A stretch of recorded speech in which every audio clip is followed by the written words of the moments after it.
and welcome back to Candid Conversations with a Housewife. And I am your favorite housewife, Mrs. Ginny.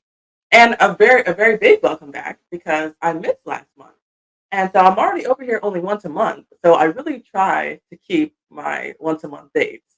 But I was really sick the last month. And really the month prior I was also sick. I was getting sicker. Um, but thankfully, it was not because I was unwell. It's because I was actually very well. Because pregnancy is a sign of wellness. So yes, your favorite housewife is now your favorite baby mama, and I am 14 weeks this week. So it will be in an even another addition to the BMU network. It seems like we're adding new people to this network every week or so. But yes, come December, there will be another member to the BMU family. So yes, round of applause for that. But I'm feeling a lot better.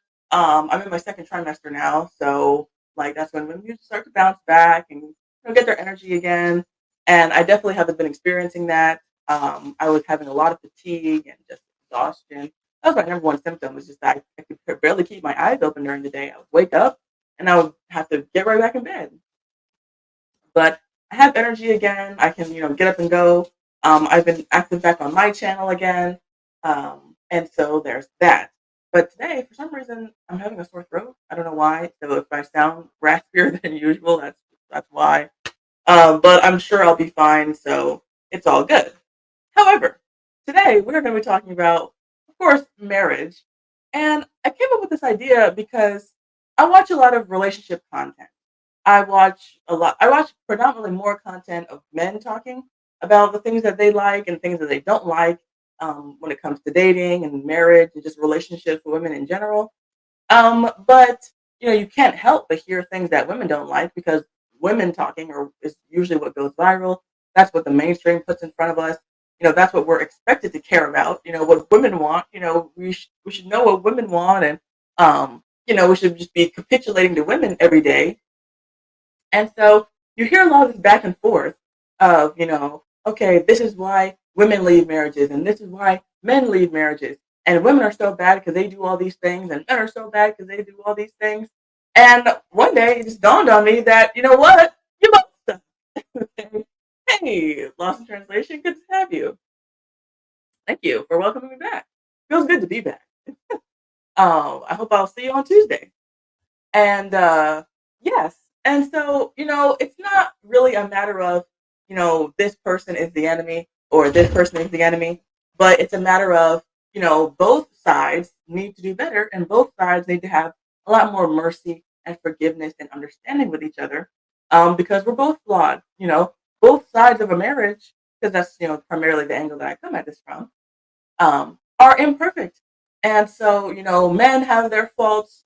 Just last night on my channel, I was talking about bestiality for Pride Month. And I was saying how certain people groups, like white people or black people or men versus women, fall into different sin categories more frequently. It just seems like certain groups have a higher proclivity to certain behaviors than other groups.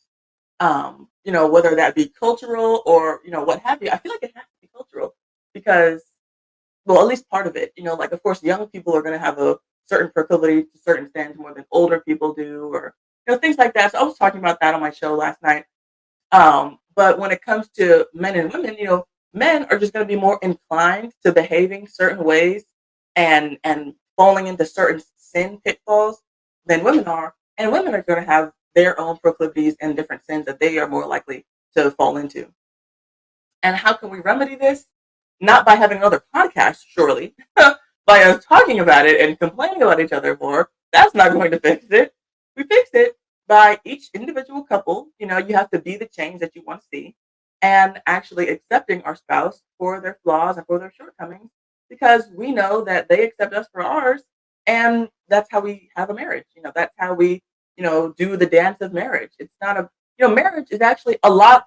It revolves around a lot of settling.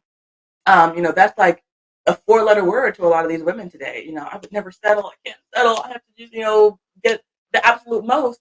And that's just not realistic. There are certain things about your spouse that you're just never really going to change. No matter how perfect they may seem, there are going to be certain things about them that are just going to be who they are, or they might be something that develops later on. That maybe when you met them they were perfect, but then like 10 years in, they start doing something that you don't like, and then it just kind of stays with them. And so we have to settle for that.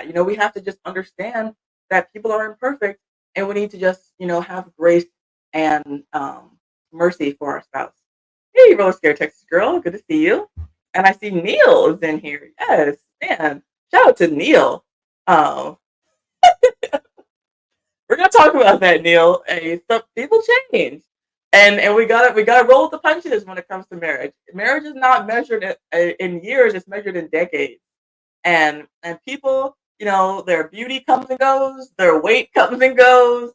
Oh my, I mean, the money comes and goes. I mean, you got to just be able to hang on when it comes to marriage. And we're gonna get into. Um, I have 5 reasons for both sex as to why they leave. Now these are not. I didn't number these like the most popular reason and to the least popular reason. Hey, lead. I'm glad you're here. It always cracks me up that lead is here because I feel like lead actually disagrees with a lot of what I say. So the fact that he's a consistent viewer always cracks me up. But it's always good to have you. Um, and so I didn't number these from like most to least likely, reason for divorce. Nor did I list them from like most common or not. But I just found from a few different sites that I pulled up, reasons, top reasons why men divorce their wives and top reasons why women divorce their husbands. And so these are 5 that I thought were interesting, and that I thought, did seem reasonable as to why they would be reasons. Um, Now, David, I do want to share my screen, not right this exact second, but I am going to be pulling up some verses. So I do want to do that. So our first thing that we're going to be talking about.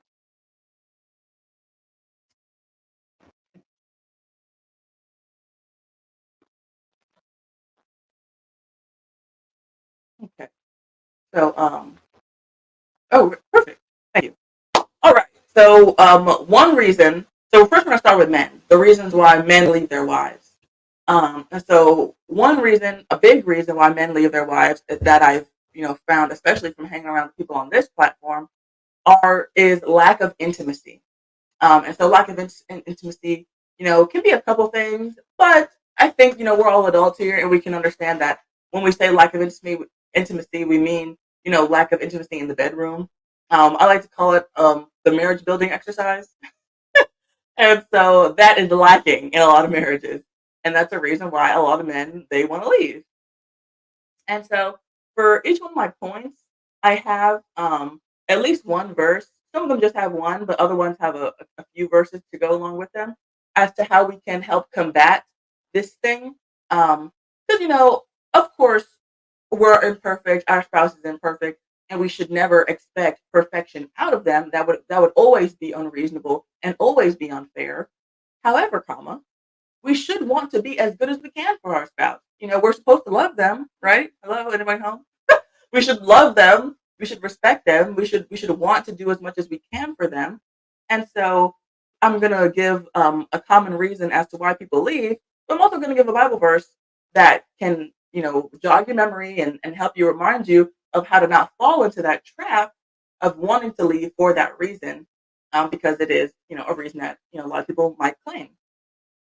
So when it comes to the first reason, lack of intimacy, I wanted to pull up 1 Corinthians 7:5, which is right here, and it says, "Defraud ye not one the other, except it be with consent for a time, that ye may give yourselves to fasting and prayer, and come together again, that Satan tempt you not for your incontinency." So this is probably one of those verses that, because it's kind of in the old-fashioned English, might trip people up as to what exactly it's saying. Um, but we're gonna break it down. And I see EAE in the building. He says, "Pro tip: you need better thumbnails than an open Bible. You're gonna scare people away." That's just on my channel. That's like the default for when I don't make my own thumbnail. After the live goes up, it'll be just like some kind of random screenshot from the actual live. But I don't make my screen. I don't make my thumbnails for when I come over here. I leave that to BMU. So that's why it looks like that.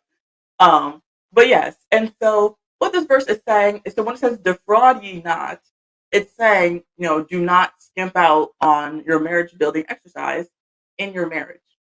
So don't defraud each other, because the thing is that when you're married, you are expected to give that to your spouse. That's a part of your um, responsibility in a marriage, is to give yourself physically to your spouse on a regular basis. And when you don't, you are defrauding your spouse. And this goes for both men and women, of course. But this is a problem that more men will cite in their marriage, is that their wife has clamped up her legs and is not doing what she's supposed to do.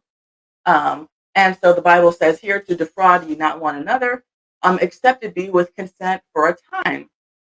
Now I find this very interesting, because I believe that every word of the Bible is not an accident. It's intentional. It's meant to be there.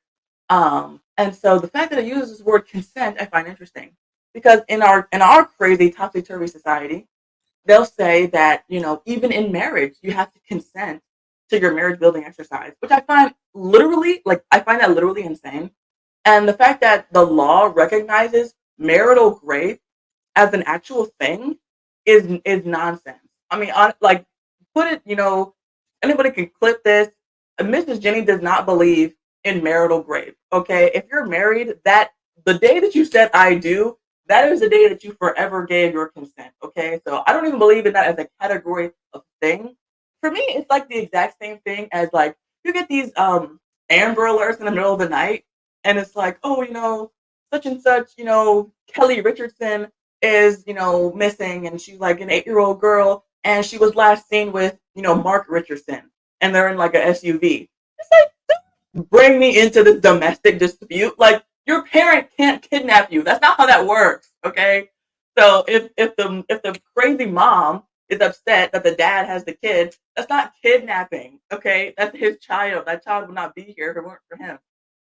Anyway, it's a little off topic, but that's how I feel when I hear this. Like, because there have been men who have actually, like, had charges raised against them for marital rape, when their wife says, "Oh yeah, I felt pressured. I didn't want to. I felt like I was, forced to, because I was married." And it's actually really insane. They will stop at nothing to destroy men in marriage. I'm convinced. Like, once I found that out, I was convinced. And so it says here in the Bible, in God's perfect word, that the only time that needs consent is when you're not going to be doing it. And that's the time that the spouse needs to give consent, is if you're going to be separating from each other for a period of time. Okay.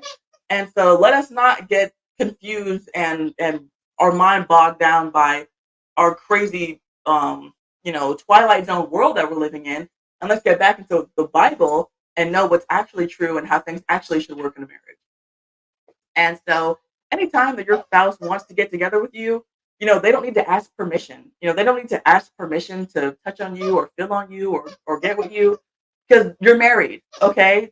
That should already be something that is going to happen. If anything, if you are, if you have a big prayer request that you need, if you're having an emergency or something and you need to, like, fast and pray, that's when you go to your spouse and you're like, hey, we need to refrain from each other for a few days or whatever. And I really need to pray and I really need to see God because I need a miracle, whatever is going on. That's the time that you ask for consent.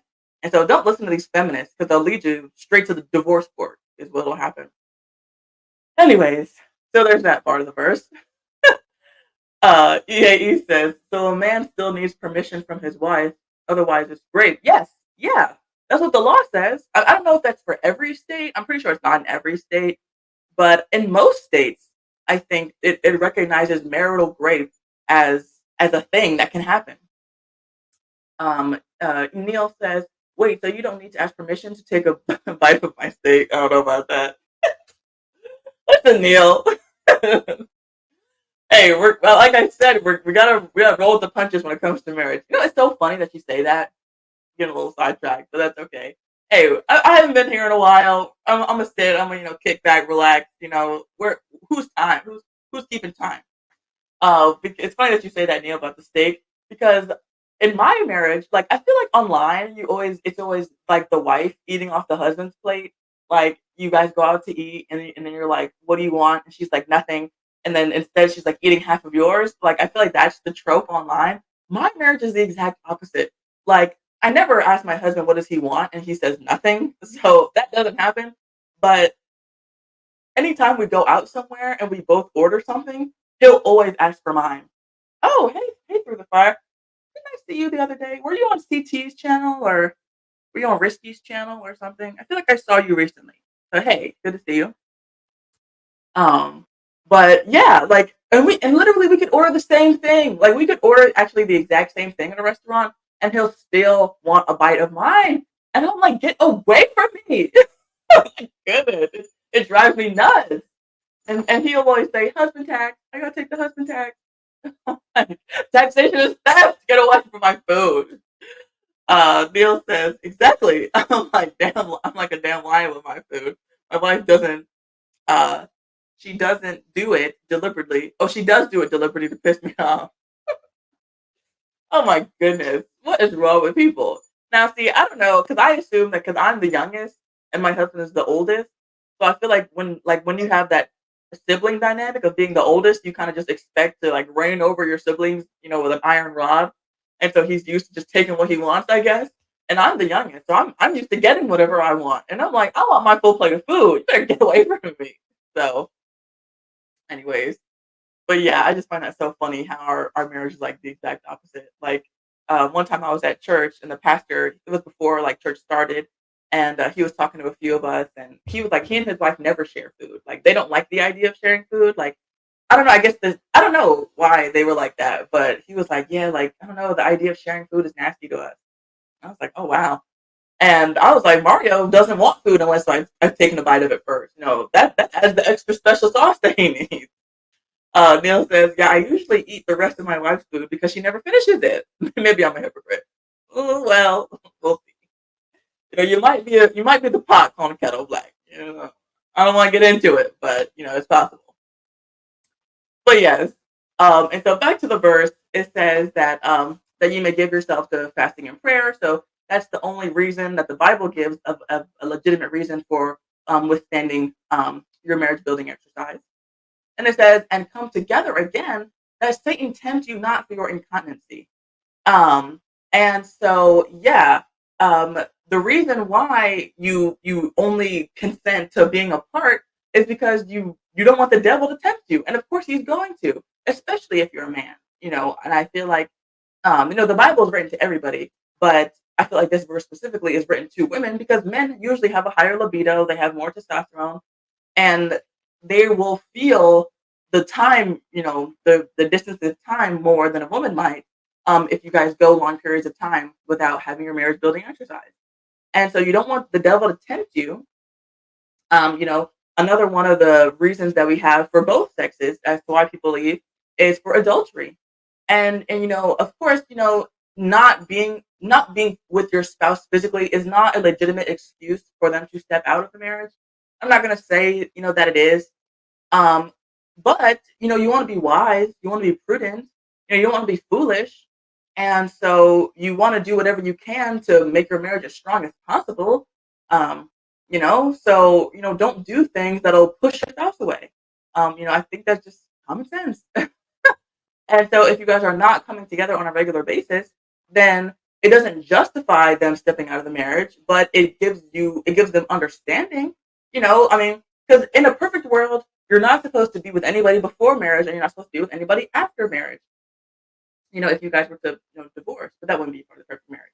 But you're not supposed to be with anybody other than your spouse. And so if you're gonna make this, demand that you can't be with anybody else for the rest of your life, for any reason, you're only gonna be with me. Okay, well then I had better be able to be with you as much as I want because you're the only person I have. And so we should have a more understanding view to our spouse. Um, Whoever the side is that wants it more, we should have an understanding view to them, and be willing to oblige because we love them. Neil says, yeah, I actually think that that I don't know if I can say that defrauds your spouse as well. Hmm. I've never thought about that. That's an interesting topic. I'm gonna have David drop the link once I finish all 10 of my points. And we can come up here and talk about that because I never thought about that. Um, if that defrauds your spouse. Um, I don't know, but yeah, well, we can talk about that. Um, and so yeah, and so that's reason number one. So that is lack of intimacy, and this is how we can combat that as married people. To not let not even let the devil get a foothold in our marriage. Why even let him get a toehold? Let a crack seep in. There's enough outside influence. There's enough outside clamor. Beating on the door of the house of our marriage that'll try to break it down. So let's not have the call be coming from inside the house, folks. Let's do everything in our power to have strong, sound marriages.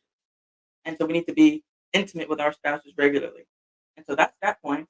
And then the next point that I found for reasons why men leave their wives is feeling used, which I thought was very interesting. And so for that point, we are going to be going to Second Timothy 3:2. Timothy chapter 3, verse.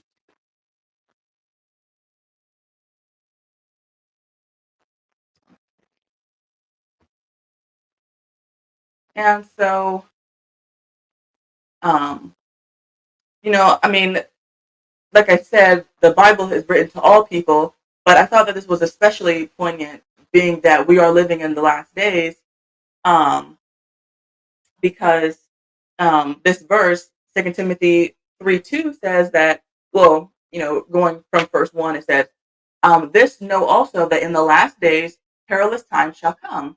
For men shall be lovers of their own selves, covetous, boasters, proud, blasphemers, disobedient to parents, unthankful, unholy. And so the reason why I chose this is because to to make your to make your spouse feel like they're being used, I feel like would fall under the category of being unthankful towards them. I might be off on that, so you can correct me if I'm wrong.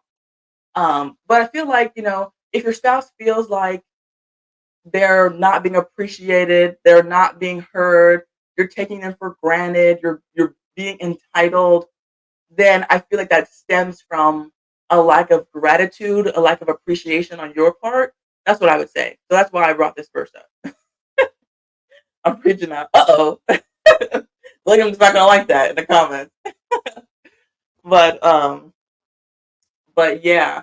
And so and this is difficult because, how do we control? Oh, Neil says, I love this verse, so prophetic. Yes, it is. Very good. Because how do we control how our spouse feels? Feelings are subjective. So, like, because I've had this talk with my husband before. I'm like, I don't feel like you do this enough, and I don't feel like you do that enough. And he's like, well, I feel like I do this enough, and I don't understand why you don't think I do. And so it's hard to gauge, how your spouse feels about what you're doing because you can't make your spouse feel a certain type of way. And so when the men say that they feel used, you know, that is something that, I guess would just be subjective for each marriage. Um, but I can understand, like I can get a general idea of why men might feel that way because men in our society are seen as disposable. They're seen as they're just like men are just supposed to put up with whatever, and then women, because women are just imperfect and they need to have mercy shown towards them. And then anytime a man does anything slightly wrong, that they're just supposed to cloud up and rain down on them really hard, throw the book at them. Like if a woman loses her temper and yells at her man, then the man is supposed to be understanding. But if a man, God forbid, ever raised his voice at his wife or scream at his wife, then he's abusive and he's a dangerous man, and you need to take your kids and leave him. So, I can understand why men might feel like they're feeling used in marriages. They might feel like they're just being seen as a wallet. I'll never forget. I saw this TikTok where it was this wife, because TikTok is so full of wives complaining about their husbands. So tacky. Please don't ever do that. Um, but this wife, I think they were about to go to Disneyland or Disney World, and the wife, she was complaining. She was like, "Imagine being able to go to Disney and you didn't have to pack your bags or plan the itinerary. or book the hotel or book the flights, and you just get to show up and just stuff is going to happen. Imagine being able to do that. And she's like looking over at her husband. And the husband's like, imagine being able to go to Disney and you didn't have to do any of the work to afford the trip. It's like, what are you talking about? Like, you have to, click a few buttons on your phone to book your flight and book your hotel and plan itinerary. I'm pretty sure nobody asked you to plan itinerary, okay? I'm sure your husband and your kids would be perfectly fine just freeballing it for the weekend at Disney. They don't need you to plan every hour of the day for them. I'm sure that's something you wanted to do in the first place. Um, and so, yeah, she wants this big pat on the back because she did all this stuff that she probably didn't even ask to, be asked to do. And so it's like, men and women are just different. I'm the kind of person where I'm gonna plan out, and women in general most likely are the kinds that are just gonna plan out things and be more, in the nitty gritty of details. Like I said at the beginning of the show, like I'm pregnant, and so I'm planning my baby shower, which isn't gonna be until November. But my mother-in-law and I are both like, planning it out and seeing what we want to do. Here in Virginia, the weather is really wonky. It's very unpredictable. So, we might, I kind of want to do it outside because I think it's going to be a lot of people. But I feel like, planning it for it to be inside would just be better for all purposes because I can actually like book a venue and then like actually plan. It doesn't matter what the weather's going to do.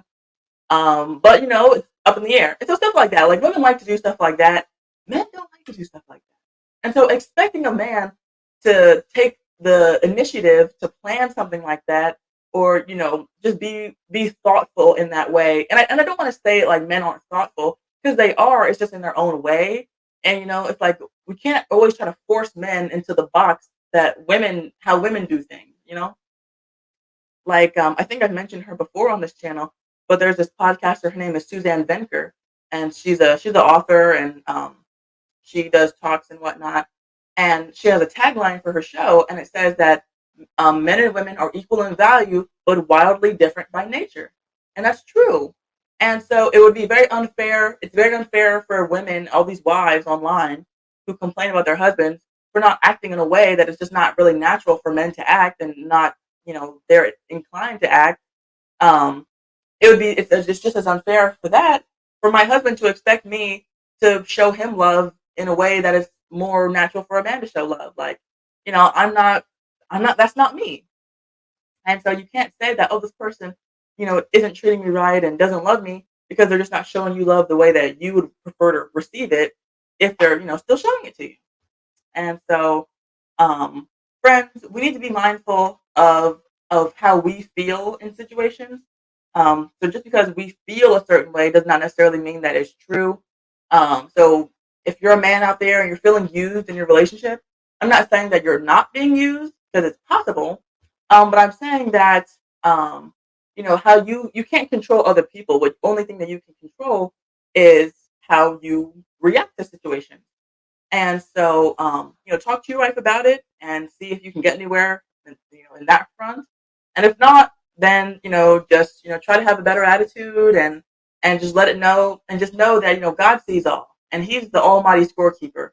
And so, if you're doing things and you're staying consistent and being faithful to your wife who doesn't appreciate you and takes you for granted, then you are going to get rewards in heaven for that, and you are going to be blessed for that. And God is going to see your effort. And Neil says, I keep my wife completely out of the finance department. We would be completely destitute if she delegated our finances. Not destitute. Oh my goodness. Where's Mrs. the Real Unwoke to defend herself from these charges that are being lobbed at her? These are some railing accusations that you're throwing out, Neil. But I digress. The next point that we have under the men is losing attraction, which which I've heard over here as well. Men talking about that. The wife, she gets kind of misshapen. She is not keeping up with herself like she used to. She's getting lumpy. Her hair starts thinning. What have you. She's not taking as well care of herself as she did. Um, and of course, that's not that's not what you married. So you start to lose attraction. But let's see what the Bible says.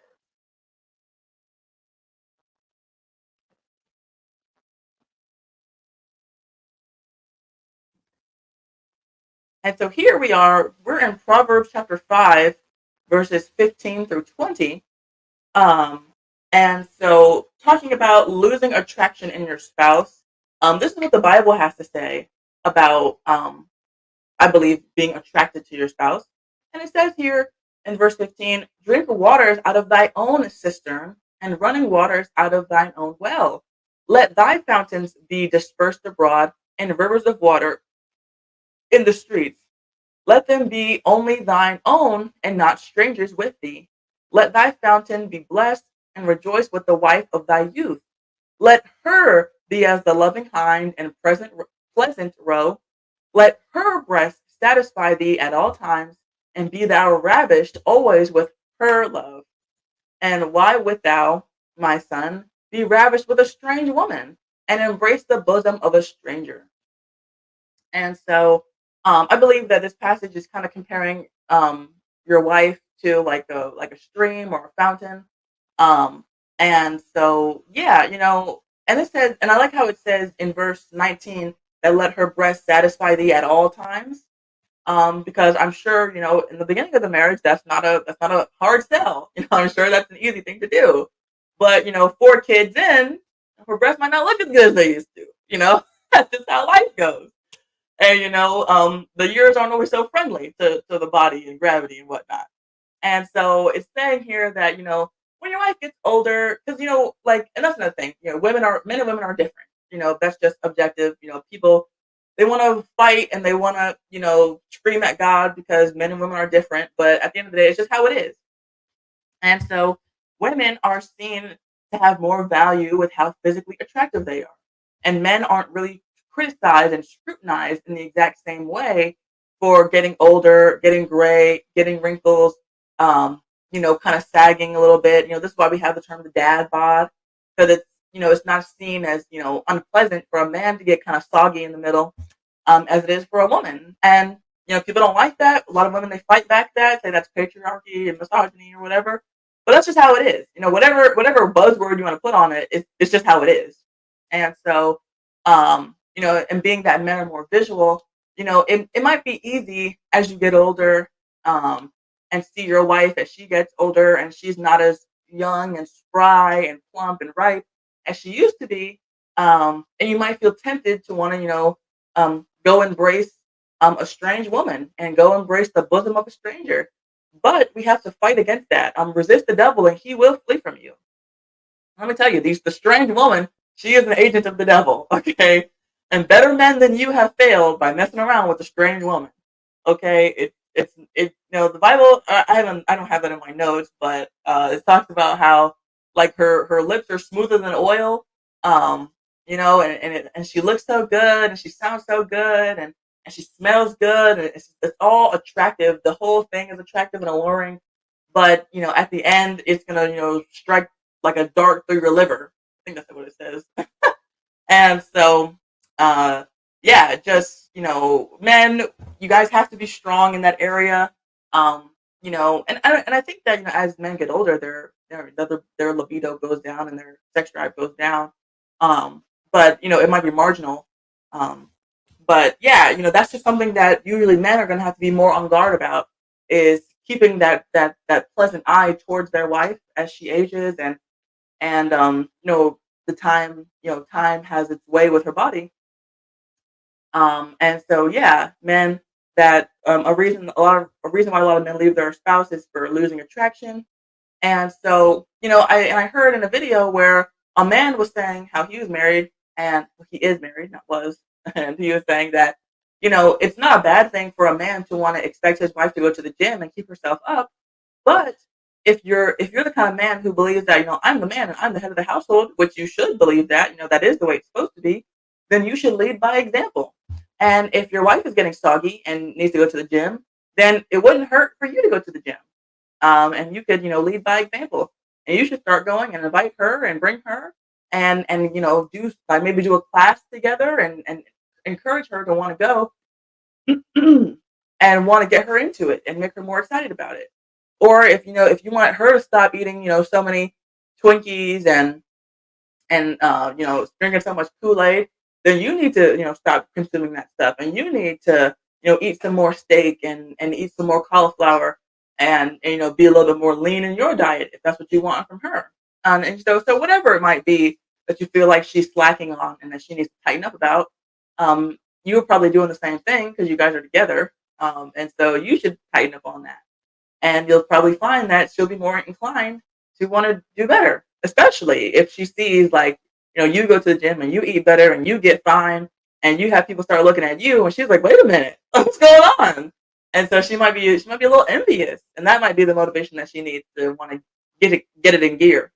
And so yeah, we shouldn't fall into this trap, because I mean, even though these are reasons, I'm going over the reasons why men leave right now.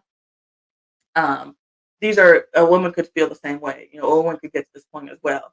And so we as just people need to be on guard about continuing to look at our spouse fondly, not want to change our spouse into someone else, and love them as they change. And then our fourth point is relationship toxicity, which I thought was very interesting.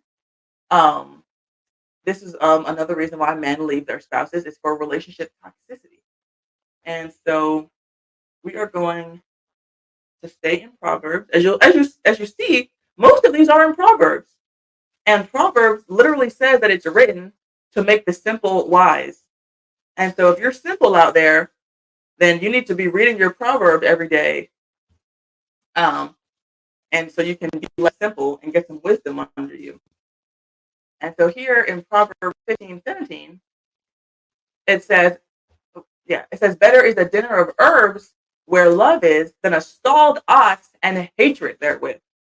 And so, relationship toxicity, I guess, can mean a lot of things. It's a kind of a vague statement, but, whatever it means that things are not happy. The home is not happy. And so here in the Bible, it says that, it would be better to have, just a dinner of herbs, just better to have a salad and have love in your home than to have a big fat T-bone, ribeye, tomahawk steak and have hatred in your house. And I'm sure, a lot of men can attest to this because men are usually the ones who are just kind of seeking peace and quiet in the home. A lot of women, they like excitement, and excitement comes in different forms. Um, but yeah, I'm sure men, because a lot of men that they say when they're leaving the dating pool that they're just looking for their peace. They just want to have peace, and the women, they're a lot of hassle, and so um, yeah. So I'm sure a lot of men can attest to this, and they're like, I don't want to have a dinner of herbs. That's not the ideal, but they also don't want to live in a house where there's hatred and fighting and bitterness and striving, and so yeah, so this is why this verse is here. And along the same lines is Proverbs 21,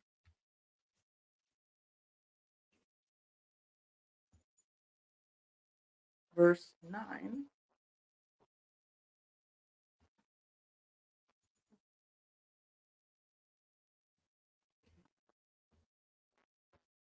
And Proverbs 21:9 says that it is better to dwell in a corner of the housetop than with a brawling woman in a wide house. So these verses are very similar. Pretty much talking right along the same lines of, it's better to have a little bit with love than a lot with grief. And so, like a lot of these celebrity marriages, and these are like perfect examples of this. Would you rather have a small house with a woman who actually respects you? Or would you rather be like Will Smith in a mansion with a woman who clearly does not respect you and thinks that you're a joke? And so, this is where that verse is, talking about. And so, um, relationship toxicity, and I thought this was very interesting that men had put this down as a popular reason for leaving. Because I feel like when it comes to like toxicity, that's usually a thing that women talk about. Um, but a lot of women are toxic. A lot of women, they're chaotic and they don't know how to regulate their emotions. They're always talking about men. Men need to go to therapy and men need to learn how to deal with their emotions. And a lot of women don't know how to deal with their emotions. Um, and so they just expect the man to put up with whatever they give them, and that's not reasonable either. And so these are two verses that can help us to combat um, relationship toxicity. And as a woman, we want to make Especially if you're a housewife, being a housewife, another name for that is being a homemaker. And so let us always have in the front of our mind that we need to make the home a quantum of solace. We need to make the home peaceful. We should want our husband to be welcomed when he comes home. We should want him to be excited to come home. I've heard of men who kind of like get off work and they like sit in the car in the parking lot at work and just kind of, just mosey, and they don't rush to get home, or they're always asking for overtime, or they might go home right away, but they just sit in the driveway for like a half hour. And it's just like home is just not welcoming. Home is not inviting. And God forbid that one of us, one of our marriages would be like that. And so let's make sure that um, we are having a home that, feels like home. When people say, I want to go home, or this doesn't feel like home, it has a certain connotation. And so lastly, the last reason that men file for divorce is for adultery. And I'm, sure that, y'all probably assume that.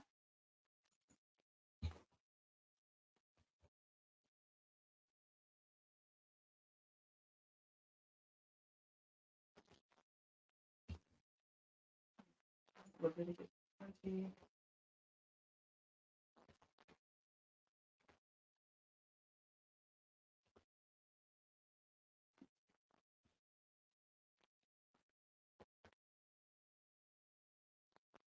Okay.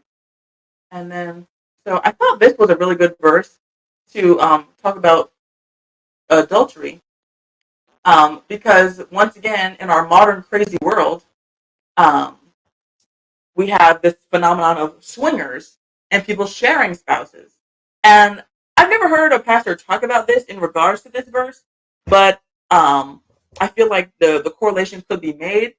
And so here, what we have in Leviticus 20, verse 10, it says, And the man that committeth adultery with another man's wife, even that he commit adultery with his neighbor's wife, the adulterer and the adulteress shall surely be put to death.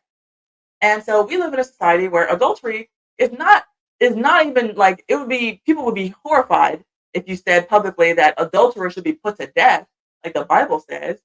Adultery is not even against the law. You can't even, someone doesn't even go to jail. They don't even get a fine. A lot of people, they cheat on their spouses and then they leave their spouse and they get alimony. So they're getting paid to be bad spouses.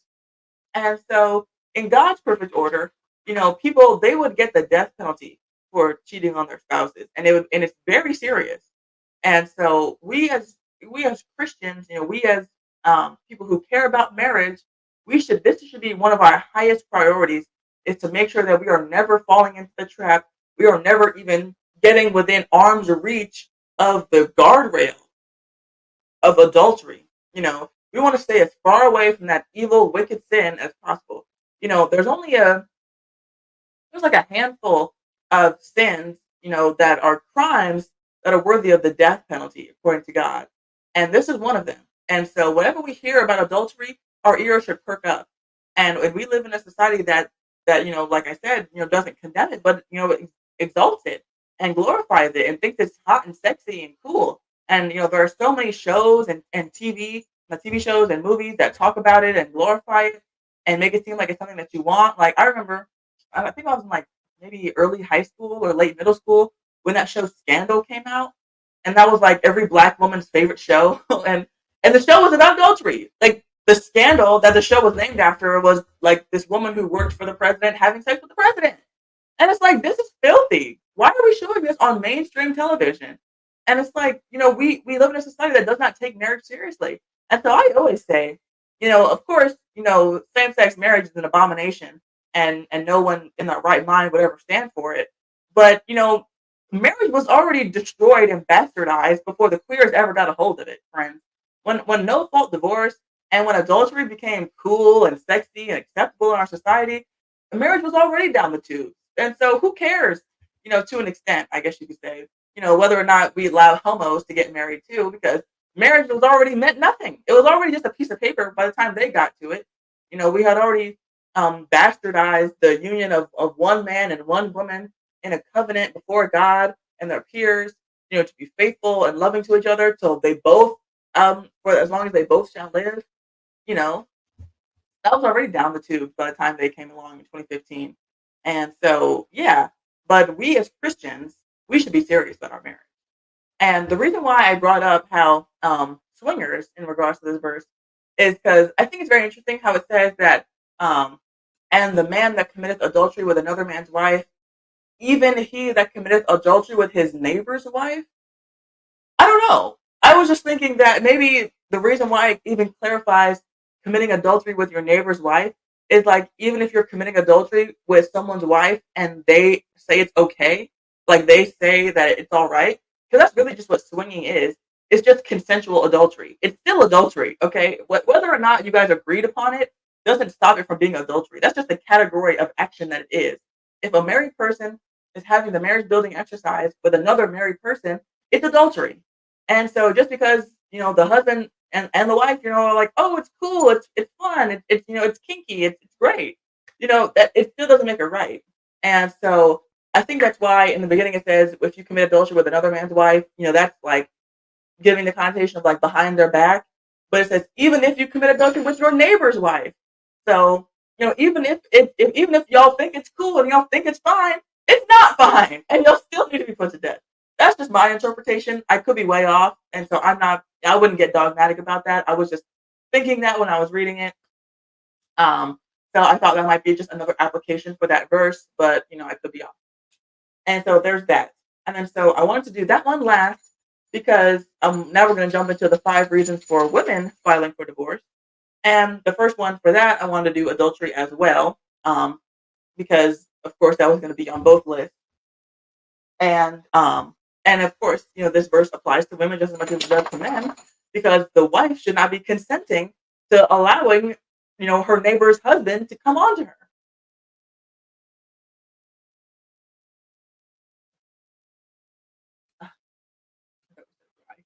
Um, Neil, he leaves a comment that says, "Woe unto them that call evil good and good evil, that put darkness for light and light for darkness, that put bitter for sweet and sweet for bitter."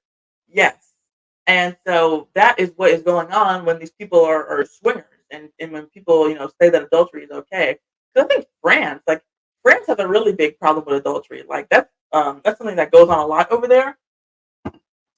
And it's wicked, and it's not cool. It's not something that we should strive for. We need to be people who are serious about marriage. That should be one of the main sounding alarms of Christians and of conservatives. And so there's that. And then so moving from that,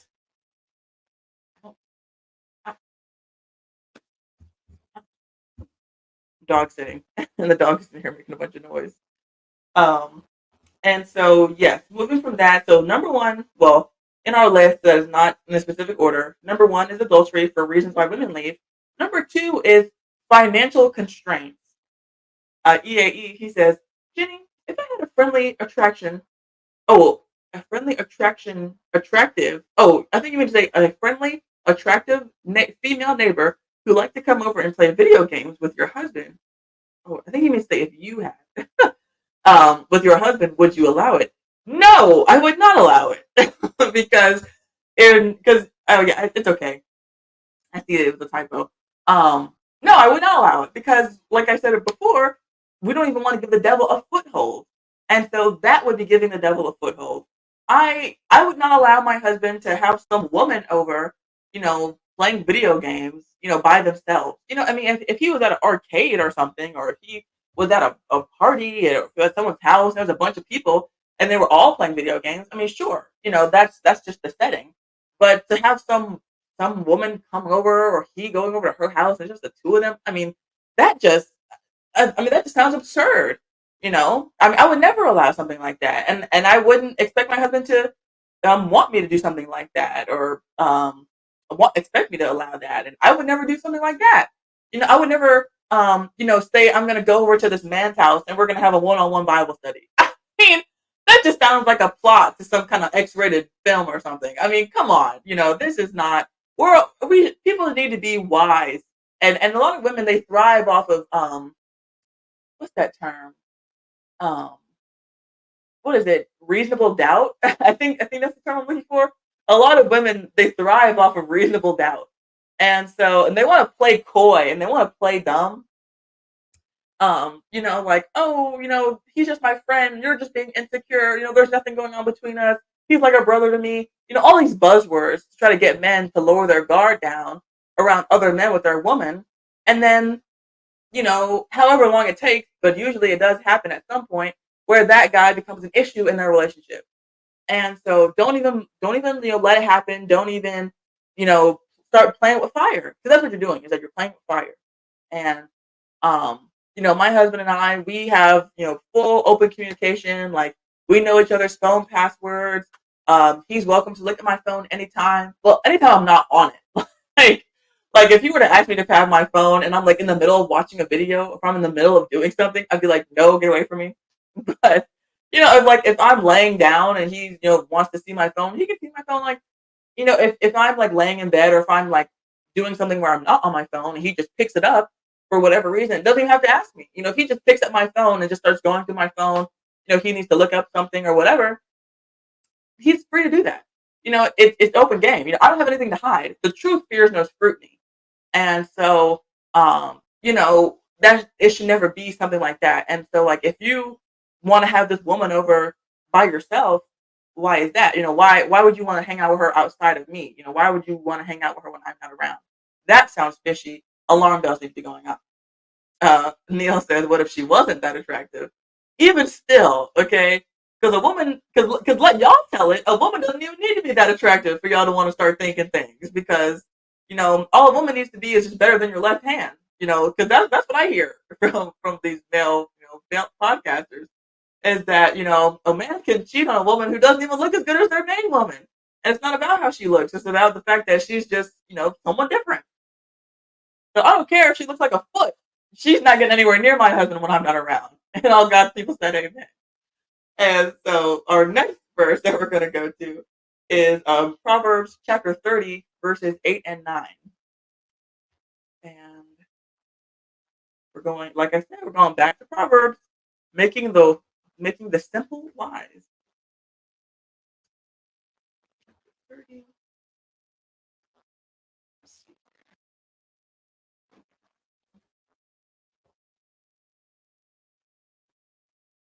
Okay. So this is a verse. These are two verses that you're not gonna hear very often in these mega churches, in these prosperity gospel churches, because they don't want you to know about this verse. They don't want you knowing that this is in here, tucked away in the Bible. Um, so this point is financial constraints, a reason why women leave their husbands. And so these verses, they say that remove far from me vanity and lies. Give me neither poverty nor riches. Feed me with the food convenient for me, lest I be full and deny thee, and say, who is the Lord? Or lest I be poor and steal and take the name of my God in vain. And so these verses, what the psalmist is saying is that, Lord, please don't make me too poor to the extent where I can't get my things that I actually do need. And the Bible says that God will always provide food and clothing, food and raiment for His people. That those are the two things that are absolutely guaranteed for Christians or good Christians, people who do what they're supposed to do. In the Bible, that will always be provided to us. We'll never go hungry and we'll never be naked. Everything else is just a blessing on top of that. And so this guy is saying that, Lord, please don't ever let me be too poor to where I can't get my basic needs. But don't ever let me get too rich. And how many people have you ever heard pray to God to say, God, please don't let me get too rich? Few and far between. Okay. But it's good. Christians should not strive to be rich. Someone tell TD Jakes that, okay? It should not be the goal of Christians to want to be rich. That is covetousness. That is greed. Those are not things that we should indulge in. Those are not feelings that we should have towards money, because you only need so much money to have food, clothing, some type of shelter over you, and just have all your basic needs met. And so you don't need to be rich. And first off, if you live in America, you're already rich by default. Okay. So, people in America think that, oh, I'm poor. You live in America. So therefore you are just you're part of the 1% if you live in America. Not literally, but you're like in a part of like the 10%. Just being on American soil makes you richer than most people on the face of the earth. And so there's that. People don't want to hear that. But anyways. And so yes, um, we should not want our husbands, because now I'm going back to women, being that these are reasons why women leave. It is very unacceptable and it's very ungodly as a wife to want our husband to make, six figures. Like you always hear. Like that is just like the ultimate, buzz term for women is like, oh, my husband, he has to make six figures. He has to just bring in boatloads of money. He has to be able to afford me. I should never have to ask for anything. Or the opposite where it's like, oh I bring my own money, I make my own money, I don't need him. And a lot of women they feel like that, and that's been one of the main reasons why women divorcing their husbands has skyrocketed in these last few decades is because women have the ability to make comparable amounts to men in the workforce now. And back when women were more dependent on their husbands financially, they felt more dependent to stay in that marriage. And that's a good thing. People will say that, oh, well, back then women, they felt like they needed their husband. So that's why they just stayed in marriages because they felt like they had to. Yeah, you do have to. You made a commitment. You made a vow before God, in case you forgot that you were going to stay with that man. And it doesn't matter, what's going on with the money. You made a commitment. You gave that man your word and you need to honor it. And so it was good back when women had, more dependency on their husbands to to stay with them and needed them more. But now women have just become so big for their britches that they're like, I don't need you. I can do a bad all by myself. And they certainly do bad all by themselves with their dog. Um, and so, yes, friends, let it not be said of Christian women, of conservative women, that we want to be rich and that we want to expect our husbands to just, be rolling in the dough. We should have an attitude of humility. We should have an attitude of gratitude. That as long as our husbands are providing our basic needs, as long as our lights aren't getting turned off every month, every other month, um, and we are just comfortable. As long as we're comfortable, and then even that is very subjective. But as long as our basic needs are being met, that is good. Our husband is doing his job. Um, because if a man provide not for his house, if a man doesn't provide even for those of his own household, he is denied the faith, and is worse than infidel. I believe that's the quote. Um, and so, your husband is supposed to provide, of course, but is he supposed to provide you with a Bugatti? Is he supposed to provide you with crab legs every night? No. But he does. He's supposed to provide, and most husbands do provide. It's usually the wife that has strayed the furthest away from her position of what she's supposed to do in home, not the man. I don't know of any men who just like refuse to work for their wives. Like that's just something I never hear about. I'm sure it's out there, but it's just very uncommon. And so men are usually the ones who are doing their job of providing, and they try and they do their hardest. And especially if you're young, your husband's not going to be making a whole lot of money. But it's your job as the wife to be content with whatever money he's bringing home, and not waste it, and not make it so that he feels like he has to make all this money because you're just going to blow it on whatever. And so be a good steward of the money that God has given you guys, and so your husband doesn't have to stress himself out. Moving on. The next one also is a lack of appreciation that women also feel. And so that one goes back to what I was saying earlier with the Second Timothy 3:2, feeling, because that one was for men who feel used. This one is from women who don't feel appreciated. I feel like those are very similar. They go right hand in hand. If you're feeling used and you're feeling like you're not being appreciated, you can't really have one without the other. And so that goes back to our Second Timothy chapter 3, verse 2 verse. The next one on our list, number 4, of reasons why women leave their husbands, is alcoholism. This blew me away. I did not realize that this was a big enough problem in marriages that women, a lot of women were dealing with husbands who were alcoholics. Okay, we're still in Proverbs. We're going to go to verse 20, chapter 23, verses 29. 35.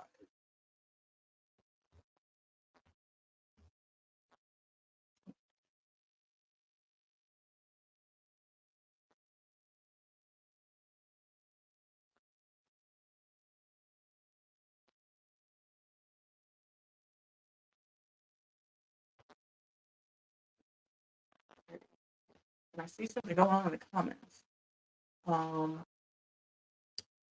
Let's see here.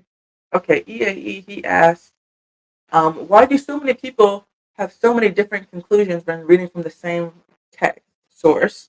Also, what are your thoughts on husbands physically disciplining their wives? And what type of actions would require physical punishment? Okay, so those are good questions. The first one being, why do so many people have so many different conclusions when reading from the same text? Well, the main reason for that is that the Bible says that the Holy Spirit, excuse me, it's that time of the night for me to start having indigestion, so I apologize. Um, and so the Bible says that the Holy Spirit will guide you into all truth. And so, and the Bible also says that the natural man receiveth not the things of God, for they are spiritually discerned. Um, and so, unsaved people can't understand the Bible, and most people who read the Bible, and because most people who exist are unsaved. And so, what you have is that most people who try to read the Bible and try to understand the Bible and teach the Bible are unsaved people. And so, they don't know what the Bible's saying, they can't fully understand it. And so, they come up with all these wonky, crazy doctrines. And that's why we get a lot of ridiculousness. That's why there's so many denominations. That's why there's so much confusion. But once you get to people who are actually saved, people who are actually Christians, you find a lot of continuity. And so, but even with that being said, it's not like every single Christian is going to agree on every single Bible verse. And I don't think that's necessarily a bad thing, because I think that there are legitimate ways of the seeing a verse more than one way, because the Bible is very deep. The Bible is not, one note. It's very multifaceted. It's very layered. It's something that you're supposed to read the Bible every day. The Bible says, give us this day our daily bread. And so we're supposed to read the Bible every day. And if we're reading the Bible every day from the time that we can read, so what is that, like 5, 6 years old, to the time that we die, let's say 70, 75 years old, that's, hundreds of thousands of hours, hundreds of thousands of days of reading the Bible. And you'll never get to the bottom of it. You'll never be able to say, all right, I've read the Bible, 20 times, and I fully understand every single verse. I understand everything in the Bible. You're never going to get to that point. Um, and so I think that, one person can read a verse, who's a Christian, and another person can read that same verse who's a Christian and come up with two different understandings of it, and both of them can be true. Like I feel like a perfect example is um, the book of Genesis. A lot of people will say, people who are unsaved, they'll say that the book of Genesis is only allegorical. The book of Genesis is only spiritual. It didn't really happen. There wasn't actually a flood. There wasn't actually just two people who started the human race. Um, all this stuff. Like they'll try to say, like, Abraham didn't actually almost sacrifice his only son, his son of promise. They say it's all allegory, and there is allegory to it. Of course, there's a lot of symbolism in the book of Genesis, along with the whole Bible. Especially the Old Testament is chock full of symbolism, um, and so that's true. However, that doesn't take away from the fact that it is also literal. Like these are literal stories of things that actually happened in the early days of the human race, and so it's both. And so, if two people were to come to two different conclusions, neither of them would be wrong. Um, they would just be both different aspects. And so I think that's why there's so much confusion. The primary reason is just that most people who try to tell people about the Bible don't know what they're talking about. They're unsaved, and their opinion means nothing. And so, and then the other one is just that, you know, someone might be more learned than the other person. As a Christian, I can read something, and I don't know the Bible as well as I would like to. I don't know the Bible as well as people who have been saved much longer than me, and they might have a different opinion, and I might have one opinion, and mine would probably be wrong, and theirs would be right. And then as I get older and more mature, then I would have a better understanding. So that's another reason too. So thank you for that question. The other one is that what are your thoughts on husbands physically disciplining their wives? Um, I'm not wholeheartedly against that. I've said that a couple times, and it always gets quite the response out of people. But yeah, I mean, I don't think that's completely off the table. Um, I mean, of course, that should not be the first resort. Just like I don't think that beating your kids should be the first resort. Well, once they're older, when their kids are young, you do need to beat them regularly to instill that fear of authority in them. Um, but the thing about your wife is that she's supposed to be an adult. An adult should have a more functioning mind than a child, ideally. And so you shouldn't have to just immediately start beating your wife to get her to react and get her to respond how she's supposed to. You should be able to talk to her first and explain to her that the way she's acting is unacceptable and that she needs to fix it. And that should do it, if she's reasonable. But I understand that there are extreme situations where a man might have a wife who's extremely unruly, very rebellious, and then him putting his hands on her might be necessary.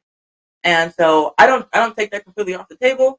But I think that it would just need to be um, individualized and put on a case by case basis. I wouldn't give some kind of carte blanche for most people. And then the last one is, what type of actions would require physical punishment? Hmm. I would say, um, what kind of things? I mean, adultery. I would think, because he can't call the police on her and have her arrested for cheating on him. Um, so I mean, if your wife tells you that she slept with some other guy, then if a man comes up to me and tells me, "Hey, I slapped the taste out of my wife's mouth because she cheated on me," I'll be like, "Hey, I don't know what you want me to do. I don't know what you want me to say. I don't know. That's not the most politically correct answer, but what? Am I supposed to feel Am I supposed to feel sorry for her? Am I supposed to feel bad for her? Like, what, girl? Anyways, so that's probably the number one thing I would say. Sometimes you gotta put the fear of God into these people. Remind them who's boss. But oh my goodness, he says, "Do you think Lord Geotron beats his wife?" I don't think that he does that. I give people the benefit of the doubt. I think Lord Geotron is squirrely enough, but I don't think he does that. Okay. Embrace the Grace is in the building. Hey, girl, good to have you. Always a good time when Embrace is around. Um, Lost in translation says, "I understand." Yeah, we talking about equal rights. What about equal left? You know what I'm saying? Like, if a wife gets really out of control and gets really crazy, like if a wife if she maxes up your credit card after you told her not to, I mean, what did that guy say? What was that guy, Sean Connery? Is that his name? The guy who played James Bond, who was like in a lot of hot water, a long time ago, because he said that you shouldn't do a closed fisted, you gotta do an open handed smash. So he might have been onto something. I'm not giving it my stamp of approval, but I'm just saying he might have been onto something. Anyways, let's get back to what we're talking about tonight. And so, alcoholism. Okay, that's what we're supposed to be talking about. And so here we are in um, Proverbs chapter 32, verses 29 to 35. And it says, "Who hath woe? Who hath sorrow? Who hath contentions? Who hath babbling? Who hath wounds without cause? Who hath redness of eyes? They that tarry long at the wine. They that go seek mixed wine. Look not thou upon the wine when it is red, when it giveth its color in the cup, when it moveth itself aright. At, at the last it biteth like a serpent, and stingeth like an adder. Thine eyes shall behold strange women, and thine heart shall utter perverse things. Yea, thou shalt be as he that lieth down in the midst of the sea, or as he that lieth upon the top of a mast. They have stricken me, thou shalt say, and I was not sick. They have beaten me, and I felt it not. When I shall awake, I shall seek it yet again." Um, and so, yeah, apparently alcoholism is a big deal when it comes to marriages. Thank God, my husband, he has his problems, and, you know, everybody has their problems. And so I get on my husband about the things that he does, but he's not an alcoholic. I mean, good night. So, and this is something, for me, I guess that it would be a good thing to, for me to think about for my husband is like, instead of, focusing on the negatives or focusing on griping, I can focus on the positives. Thank God my husband's not an alcoholic. Thank God my husband doesn't watch pornography. Thank God my husband, is not a woman beater. you know, and so, these are things that, goes back to appreciation, goes back to not feeling used. Um, one thing I will say is that my husband, he is not good about wearing his seatbelt. And I am always, always on him about that. Um, Growing up, my mom, she was always very strict about seatbelts in the car because when she was in college, she had a friend who died of a car accident because she wasn't wearing her seatbelt. So she was always very strict on us about that. She did not play about us not wearing our seatbelts, even in the back seat. Um, and so I've just carried that along with me. And every time we get in the car, he always conveniently forgets. I'm always harping. That's like the one time I really nag. I try not to nag, but I do nag when it comes to the seatbelt. And I'm like, you need to put that on because I'm not going to be a widow. Okay. Put that seatbelt on or we're not leaving the driveway. And so, um, and so when he doesn't wear it, I do nag. However, I have learned that whenever he does put it on, especially unprompted, then I have to make sure that I do praise him because, it's not good enough to nag when they do something wrong if you're not going to praise them when they do it right. And so anytime my husband does something unprompted that I wanted him to do or that is good, then I always make sure like, oh, thank you for doing that. Or, I'm so glad that you did that. Or, thank you, just making sure I say it. Because if he doesn't do it, I'm going to say it. And so I need to have that same kind of mindset when he does do it. Uh, and so, yeah. And so having a husband that's an alcoholic, I can only imagine how difficult that would be. Um, because, he's not in control. He's not in the driver's seat. And so he's at the mercy of that substance. And addiction is ugly. And my heart goes out to people who deal with that, spouses who have to deal with their spouse doing that. Um, my heart doesn't go out to people who are addicted because they chose to do that. I do not believe that addiction is a disease. Addiction is a disorder. You chose to take that first puff of a cigarette. You chose to take that first sip of alcohol. And, now that you're addicted, now you want sympathy. You're coming to the wrong place if you're looking for sympathy. But that's just me. And so, yeah, this is something that we as Christians should be very mindful of. Because drinking alcohol is a sin in any quantity. And this is something that used to be known and now has just kind of gone the way of the dinosaur. It's an extinct doctrine now. People think that it's okay to drink in moderation. Being a Christian, people think that Jesus drank alcohol and that's what he made at that wedding. Wrong. He made juice. He did not make alcohol. Drinking alcohol is a sin. The Bible condemns it left, right, and center. And this is just one of the places where it does that.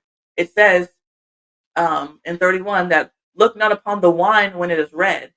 And this is a description of the fermentation process when it comes to wine. Because when you freshly squeeze juice, grape juice, that is, it comes out clear, even if it's purple grapes. Whether it's purple grapes or green grapes, when you squeeze the juice freshly, it comes out clear. How they make it red is either with like food coloring or like dyes, or it's through the fermentation process of turning it into alcohol. That's what actually makes wine red. Um, and then they have to do other special stuff to it to make white wine to prevent the color from happening. But yeah, and so when it says here to look not upon the wine when it is red, it's saying don't look upon the juice when it's been fermented because that makes it alcohol and that makes it bad for you. And so we should not even, once again, we should never give the devil a foothold. Don't go around playing with texting people at night, behind your spouse's back. That's a foothold into adultery. And don't give the devil a foothold by, taking a shot when you're out with your friends or drinking a glass of wine with dinner.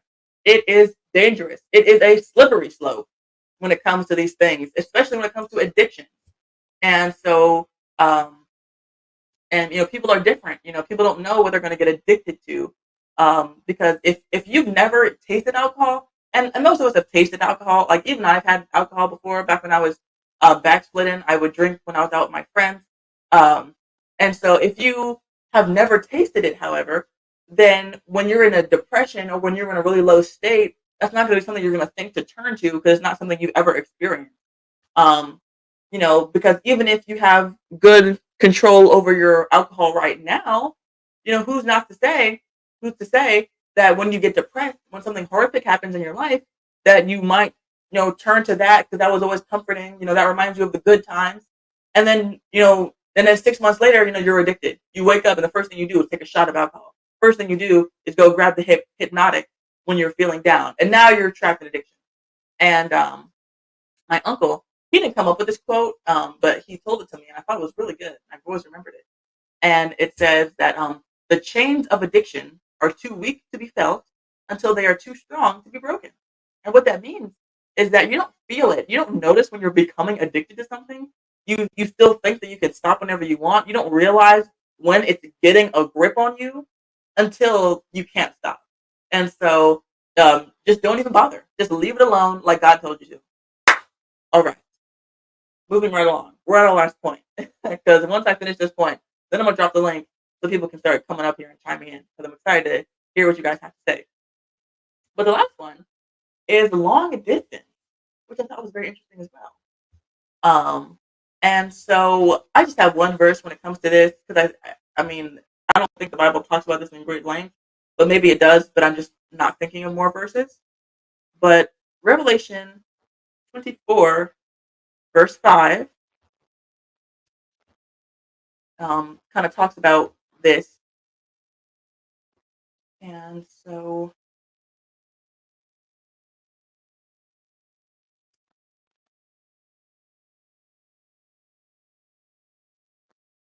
all right.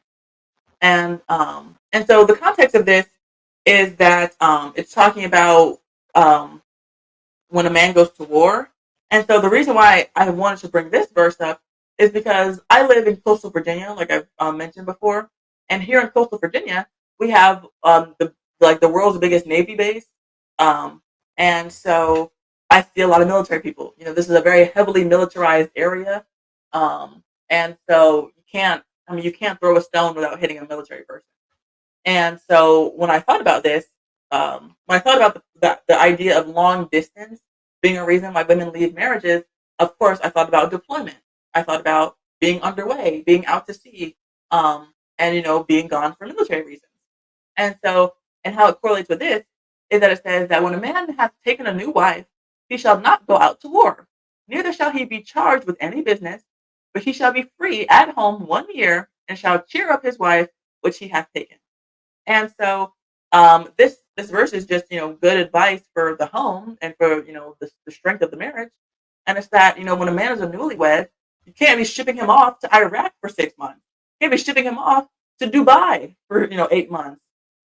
He needs to be at home with his wife to stabilize the marriage and get the marriage on a good foundation. He needs to have 1 whole year of being able to be with his wife and cheer up his wife. I love the fact that I used the word cheer up because like when I was away, when I was sick, and even still now, like some days, like I feel worse than others, but for the most part, I'm like back to normal.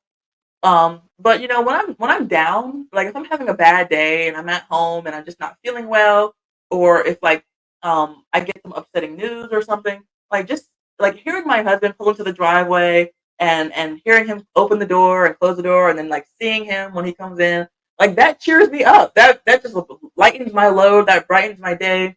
And so I can only imagine what it would be like to um get newly married and then have your husband gone for a long period of time. Like there are some people I know that, they've been married for a long time and then one of them will go out on vacation or, people who are military, like, people know I do pet care and I have a customer whose husband is currently away and he's been away for a while and he's going to stay away for a little bit more while. Um, and so, yeah, he's out to sea. He's in the Navy. And so, yeah, he's been gone. I think the whole thing's supposed to be like 6 months or maybe it's going to get extended because of what's going on in the Middle East. But he's been gone for a while, and that's not the first time he's been gone. And he'll have these big chunks of time where he's gone from his family, and I could just never imagine that for me personally. Mario and I we've talked about him joining the military. Um, as an option for, more financial stability and being able to travel. Um, but at the end of the day, I was like, no, I don't think I want that. Whatever job you can have on land, I think that's good. And I don't ever want you to have to be shipped off somewhere. If World War III happens, like we keep being conditioned to think about, then he might have to get shipped off against his will, which is also unbiblical. The draft is of the devil. The draft is not biblical. But anyways, I like having him here. I like seeing him every day, and I just wouldn't be happy if I had a husband that was gone all the time. And I think that takes a very special person to deal with that. Um, but here it's listed as one of the reasons why women leave. And so I think that more women think that they're going to be okay with a long distance marriage, and when push comes to shove, they're not. And this also reminds me of not military service, but when men go to jail, for whatever reason. And I saw this video where it was like this guy walking up to these random women, and he was like, if your man was wrongfully convicted, emphasis on wrongly convicted, how long would you wait for him? And most women said they wouldn't even wait a year. They would not even wait a year for their husband if he was wrongly convicted and sentenced to prison. And so, I mean, that's bad, okay? But I just think that women aren't really built for that. I just don't think that it's natural for people to be in relationships that are long distance. That's never appealed to me. I remember like being in high school and people would talk about long distance relationships, and I'm just like, why would you do that? I just that never appealed to me. I never wanted that. I'm not even like a super touchy person. Like I'm not even like what is it? Physical touch isn't even like one of my main love languages, but I want to see my person. Like I didn't get into a relationship to still be alone. Like that just never appealed to me. So there's that. And then now, David, you can drop the link now, and then anybody who wants to chime in is more than welcome. I don't know if Neil is still here, but he had that good question about what he was talking about earlier, self pleasuring, and so there's that. And so yeah, oh my goodness, oh snap, we got some more people in the chat. Um, we have here we got BLACK. He says military, we blame it on the goose. Oh my gosh. We got Pearly Falcon Tsunami. Um, he says bring me home from War Ones. Yeah. Jeff Davis, he says this is a good stream, Jenny. Remind people to like the video. Hey, make sure you like the video on your way in, folks. We want to we want to make sure people know about the Black Man Unfiltered Network and get that channel boosted. Um, BLACK, he says, that's what the book says, not what the military says. And according to my drill instructor, the military trumps any god, or trumps God. Well, your military instructor is a bozo, and you can tell him I said that. Nothing trumps God. I don't care what it is. Um, and yeah, I mean, this is just another scenario where our society does not do what the Bible says, and it's detrimental to people. Men they get married and they're immediately shipped off somewhere, and the marriage suffers, and it's not good. And so, we would all do better if we just listen to what the Bible says. The Bible says that He gives us His commandments, and His commandments are not grievous.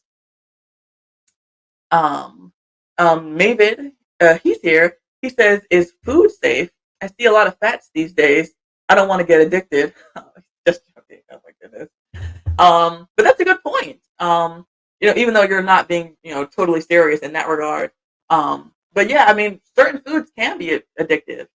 And so you want to be mindful of that. Don't drink sugary sodas and eat all this processed food every day, because that can become an addiction. Pretty much anything can become an addiction if you just let it.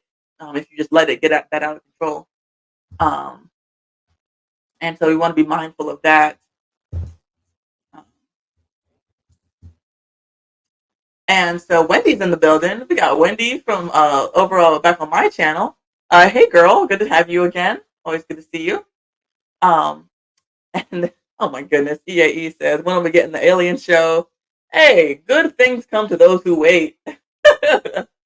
I gotta cook it up first. I gotta get my ducks in a row. I might have some videos I wanna review. Gotta get some articles I want to talk about. So it's coming. I don't know when it's coming, but it's coming at some point. And then we got CT here once again. He says, Ginny, what are you doing? I can always hear when when he types that how he was gonna say it. Always very condescendingly. But good to have you, CT. Almanize is in the building. She says, hey y'all, good to have you, Almanize. Um, oh yes, and the link is now dropped. So anybody who wants to come up and share their 2 cents, they are more than welcome to. Um, And so there's that. And then EAE says that if God was a member of X-Men, would he be classified as an Omega mutant, Omega level mutant? That's the highest level. I don't know. The Bible says to avoid foolish questions, so I can't answer that for you. I'm just teasing. And BLACK, he says, my question is why get married if you are joining the military? Just don't join. Um, well, I guess you could say that. I mean, some people they meet, like in ROTC when they're in high school, or um, some people it's like a big family tradition. Like their granddad was in the military, their dad was in the military, so they feel like they should go. And um, I mean, it's not all bad. If they didn't require all of the jabs and you didn't have to be gone for so long, like if I could go with my husband wherever he went and he didn't have to get all those jabs, then I wouldn't really have minded him joining the military. Um, but for those two reasons, I was like, like they're not about to send you off somewhere and pump you up full of drugs and then we never get pregnant. It was already hard enough to get this baby, so it's like, who knows what would have happened if they had pumped you full of DNA changer. So, yeah. Um, but I mean, the military's not all bad. So, there's valid reasons to join. And if you really think that you're defending freedom, which you're not, sadly, then that would be a good enough reason. Uh, oh, now we got Abraham in the building. Everybody, give a shout out to Abraham. He I don't know, I guess he recently subscribed, and he's just been a very consistent viewer lately. So we love consistent viewers. So shout out to my boy, my fellow Baptist. But while we wait for people to join, um, I wanted to do like kind of a wrap up of these 10 thoughts. And so what they are, if you missed them, were that the 5 reasons that men give for leaving their marriages are lack of intimacy, feeling used, losing attraction, relationship toxicity, and adultery. And then the 5 reasons that women give for leaving their marriages are adultery, financial constraints, lack of appreciation, alcoholism, and long distance. And so, um, these are things that we need to be mindful of. We need to keep our guard up in our marriages because these are common pitfalls. And so, now that you know, knowing is half the battle. so, um, and so now we can, be more invigorated to do better. But at the end of the day, whatever idea or reason people cook up in their minds is really at the end of the day an excuse. Let's get down to brass tacks. It's an excuse because there are no valid reasons to leave your spouse because you're supposed to stay until death do you part.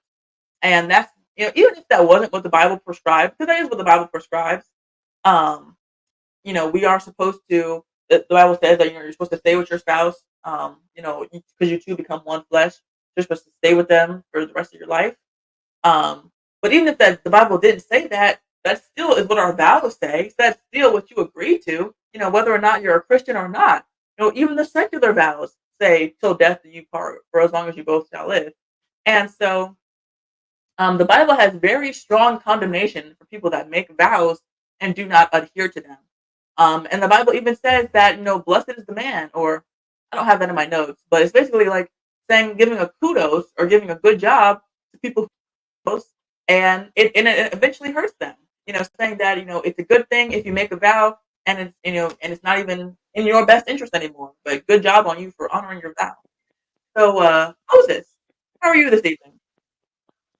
Good. What's going on? I've been listening to the show, listening to BMU. I guess you're part of the segment now on the networks, which is great to see a different, diverse conversation. I just wanted to speak on something because I like the fact that you mentioned it because I didn't hear no one speak about this in any shows besides BMU. That you're the first one I'm hearing it from.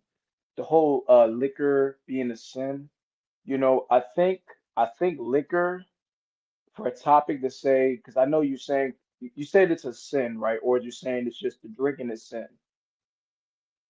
It's good that you bring that distinction, and I would say that drinking it is a sin because I Hmm. use it in cooking. Like I use alcohol when I cook, and I don't believe that that's a sin, but I believe that drinking it would be a sin.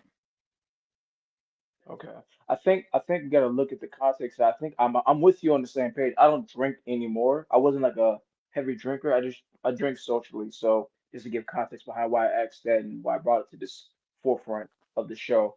I think getting drunk is a sin. I think that is something we should not be doing as believers in Christ. I'm a firm believer if you want to enjoy a drink, be sober minded, but have it with people and just don't be drinking for the fun of drinking, just to make it a game. Because I've talked to Christians that have a drink and I never really see them go crazy with it. You know what I'm saying? Unless they're going through something like you said, stressful moments, and then have those good times when they're drinking, just to have a good time. Um, I think the whole scenery of Christ making wine at the wedding was to show that his miracle was to make the wine. Even if it's juice, we don't know. We can only speculate. You see what I'm saying? We can make it either liquor or non-liquor. I don't think it's either side. We can only say one side, because that's like trying to make a case for something we don't know because we weren't there.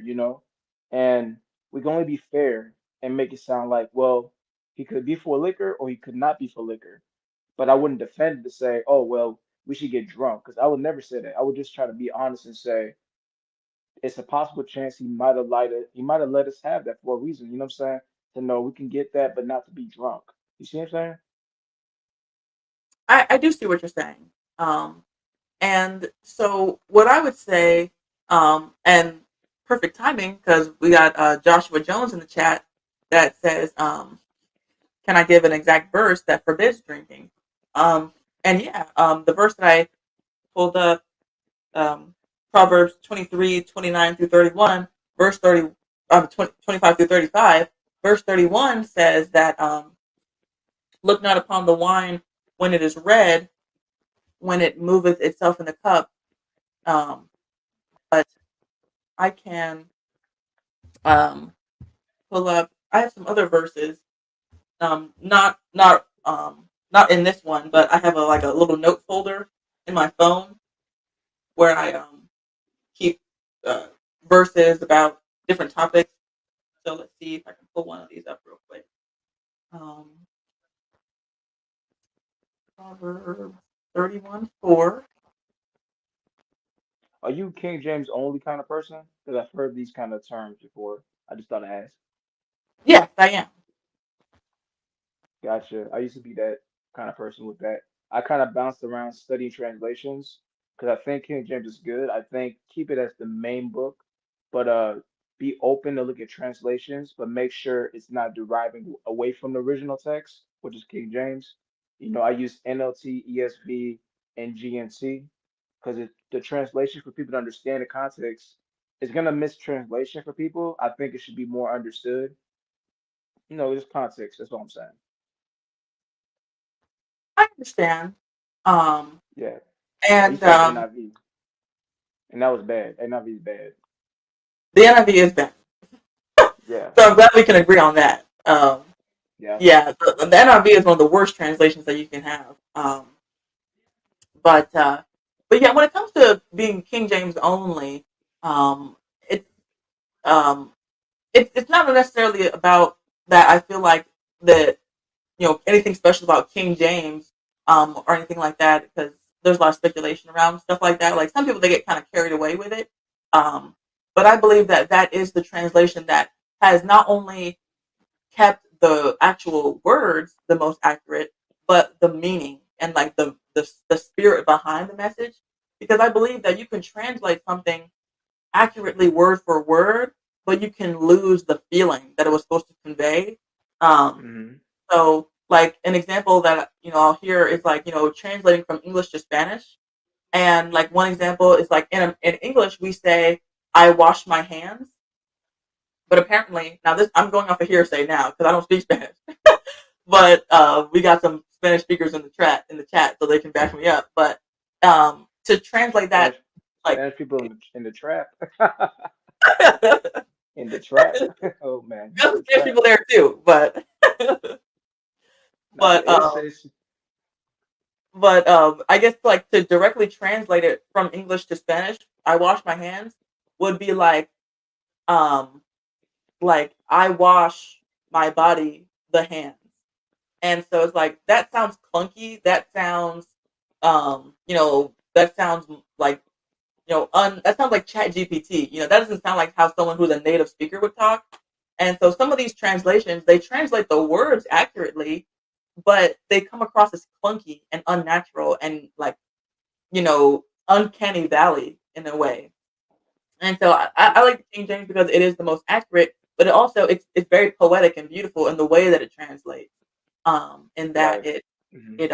it still conveys the feeling I feel like it's supposed to have. What I Oh, do, what I say this when I study, and just a quick thought, I would use Bible Gateway. Which I do is this: I use the comparison to context to like put the King James, NLT, ESV, and GNT and Messenger book, the Messenger Bible, and I look at every context and context to see what it's coming across as what it's saying. Because you said it's like ChatGPT. You could use it to study, even ask the ChatGPT to explain it in modern context.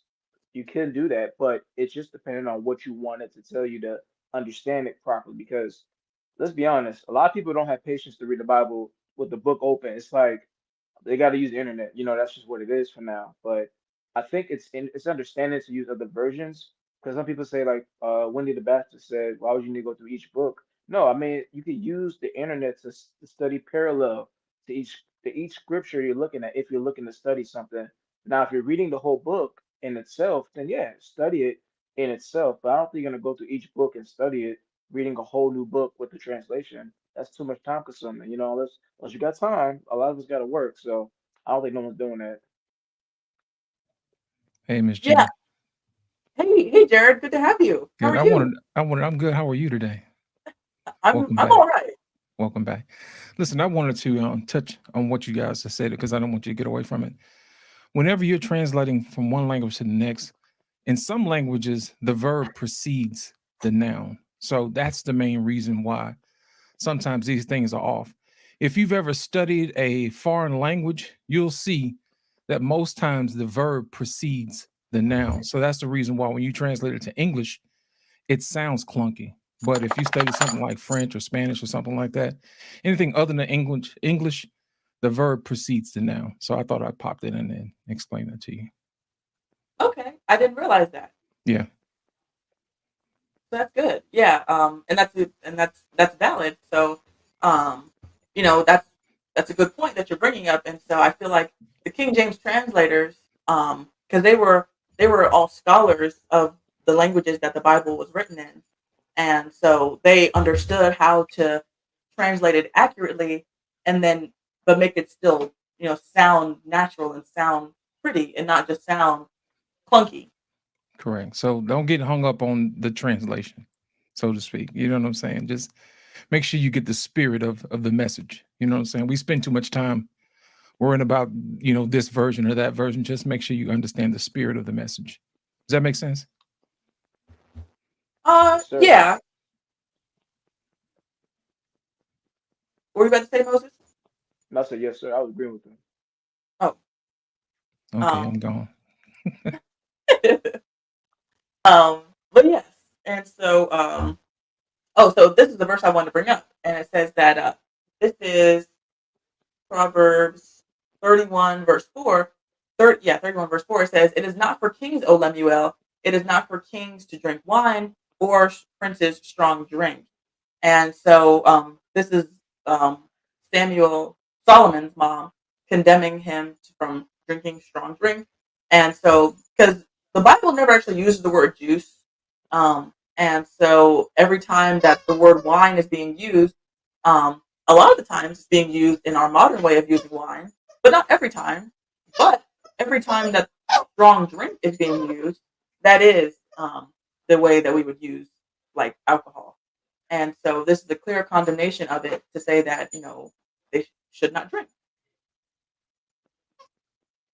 Makes sense. I agree. I think what like the word wine. I mean, I know there's like a scripture saying that Babylon, someone was drunk with the wine. Was that Jezebel saying she was drunk with the wine of the saints or something of the ones that she killed? She was drunk Um, with the blood of the saints. blood of the saints. Gotcha. Yeah, it could be in. There's a lot of negative context, good, positive context. You know, it's like, is it? I mean, are we really gonna focus on the well? Drinking is a problem in itself in the society for certain people, but if we're being honest, what is the case we're seeing today in the church where we can address it to understand how much of the impact is this going to be more on who's doing this the most? Because I'm sure there's a lot of alcoholics, but I have not seen too many I can say that are struggling at. You said you have not seen a lot of people who struggle with alcoholism. Not that I know, not really. And I You was mean drinking for myself, but I didn't have that addiction to like I'm drunk every weekend, because I don't see the point of that. I just don't do that, you know.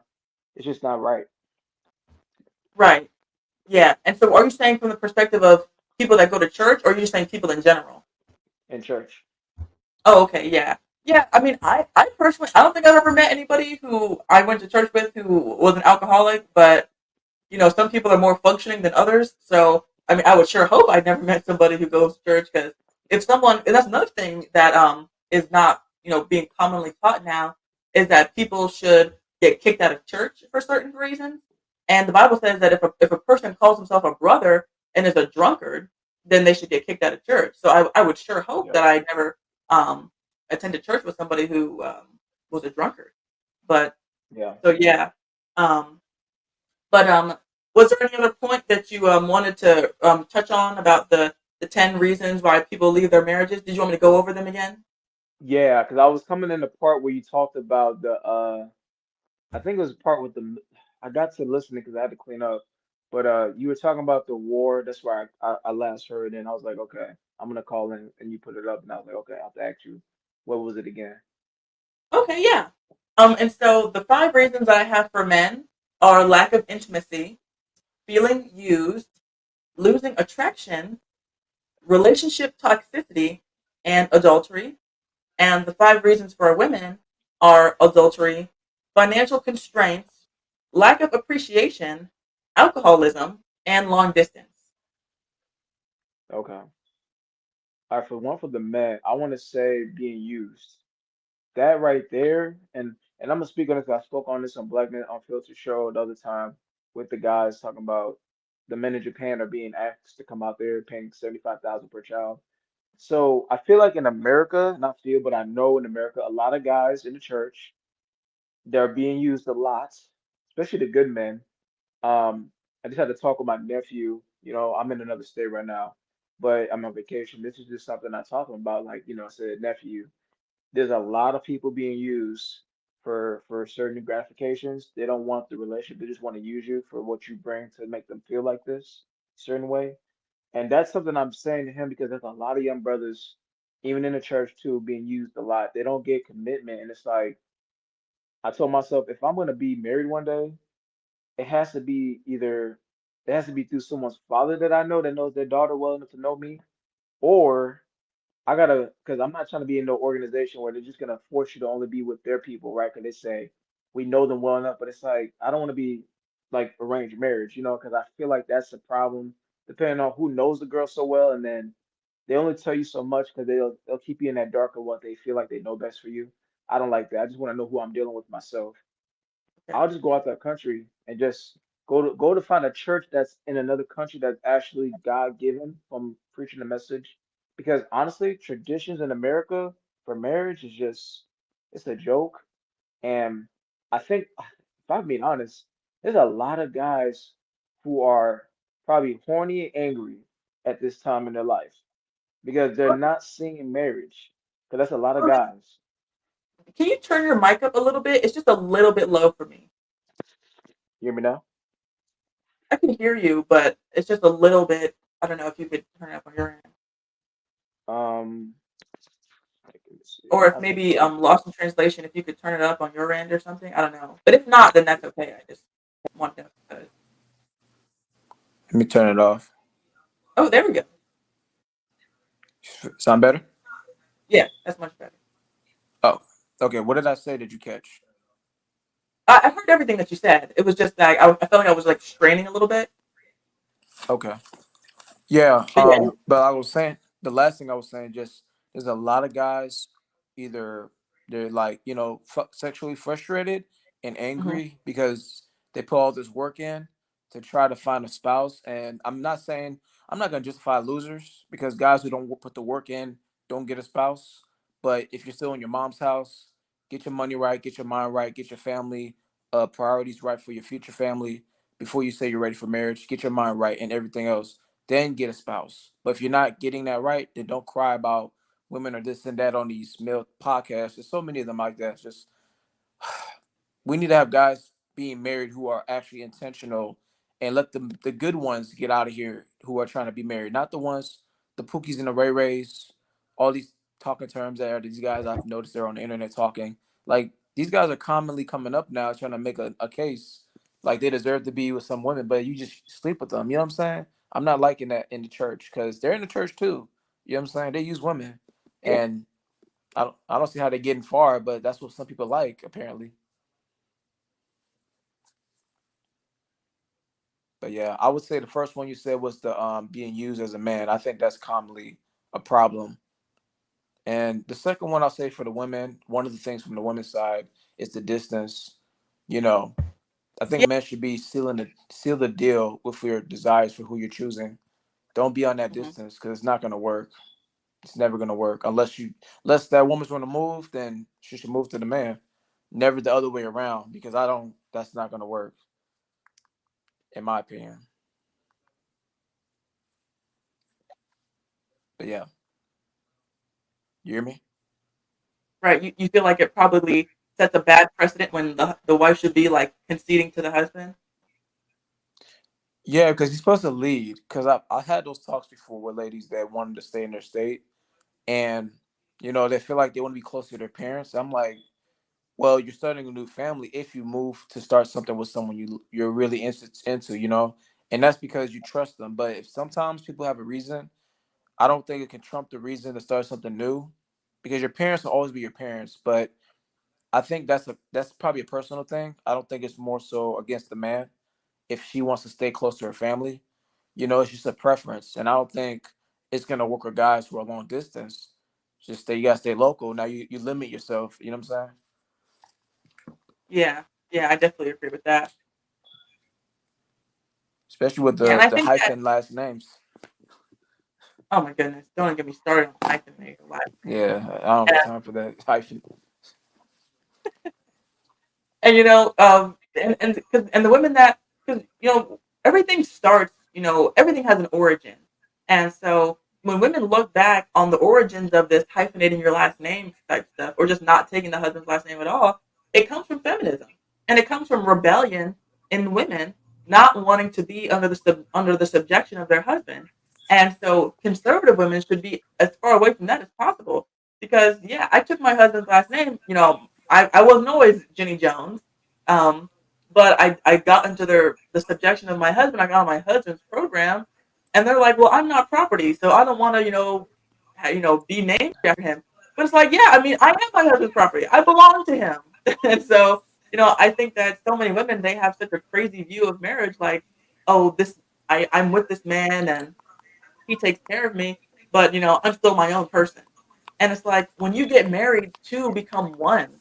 And so I'm not my own person. I'm not the same person I used to be when I was single. And that's okay because that's how it's supposed to be. Hmm. You're Absolutely. correct. Oh, okay. I'm still I here. was like, I had the text coming. Had the text. oh, Yeah. Yeah. um, I mean, it's a. I mean, there's a girl. Not girl. There's a lady. She's married. She has a show. I forgot the name. Something. It's like translation, some word in there like that. But she talks about this. She mentioned like about the whole thing with America men. It's now getting so frustrating. It's gonna get so to the point where men have to travel for a spouse. I personally believe if any man's watching this right now, have your passport and just don't waste time on that whole I'm gonna wait for God to tell me who's here because at this point, If you're not going through mutual friends to connect you with their friend that they know well for you, then you're not getting it here unless you really got those connections. You know what I'm saying? Yeah. So, and I do want to marry a woman that I'm familiar from my culture. You know what I'm saying? I'm from a foreign parent. My parents are foreigners. They're not from America. So it's like, you would rather marry where you're from versus outside. But I'm not gonna risk getting a divorce out here. It's ridiculous.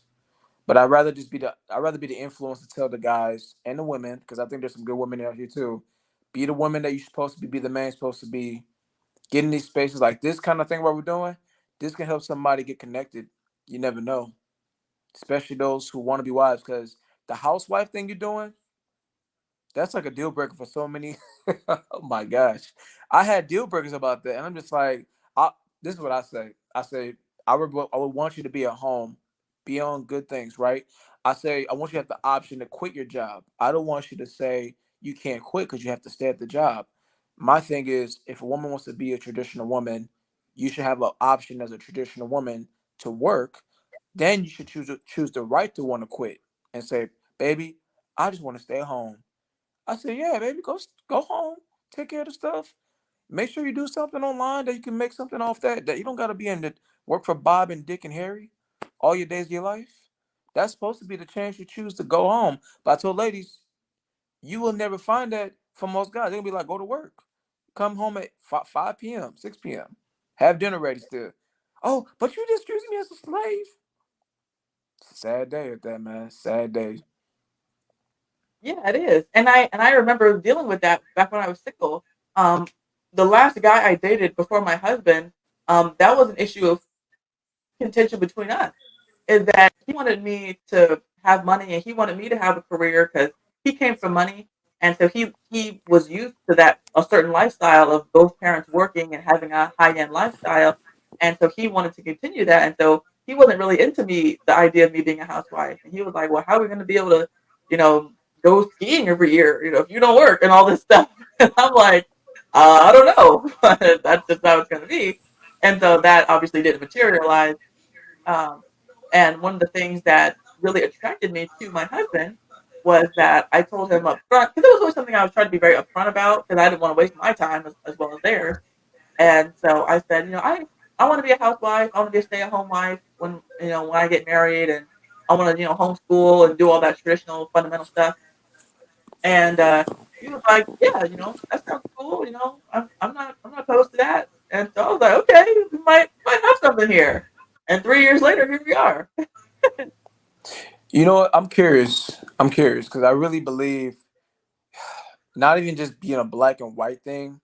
And thank you, BMU and Lost in Translation for doing this show for us to talk on this. Because I think I really want to consider conversating with y'all on this topic in the future some more. Because I really believe there's something that could be done for this situation for people that are serious to connect through a mutual network. Because this is like something for men and women to find each other, in my opinion. I think with the women in America who are serious for that as Christians, who want to be stay-at-home wives, and men who are traditional, who want to have a wife in the place of trusting him to lead her, right, as the traditional man is.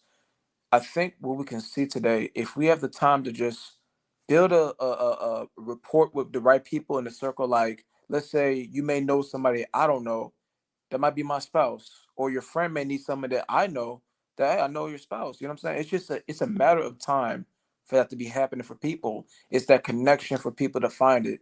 It's just we need these networking for these spaces just to connect, to have these conversations.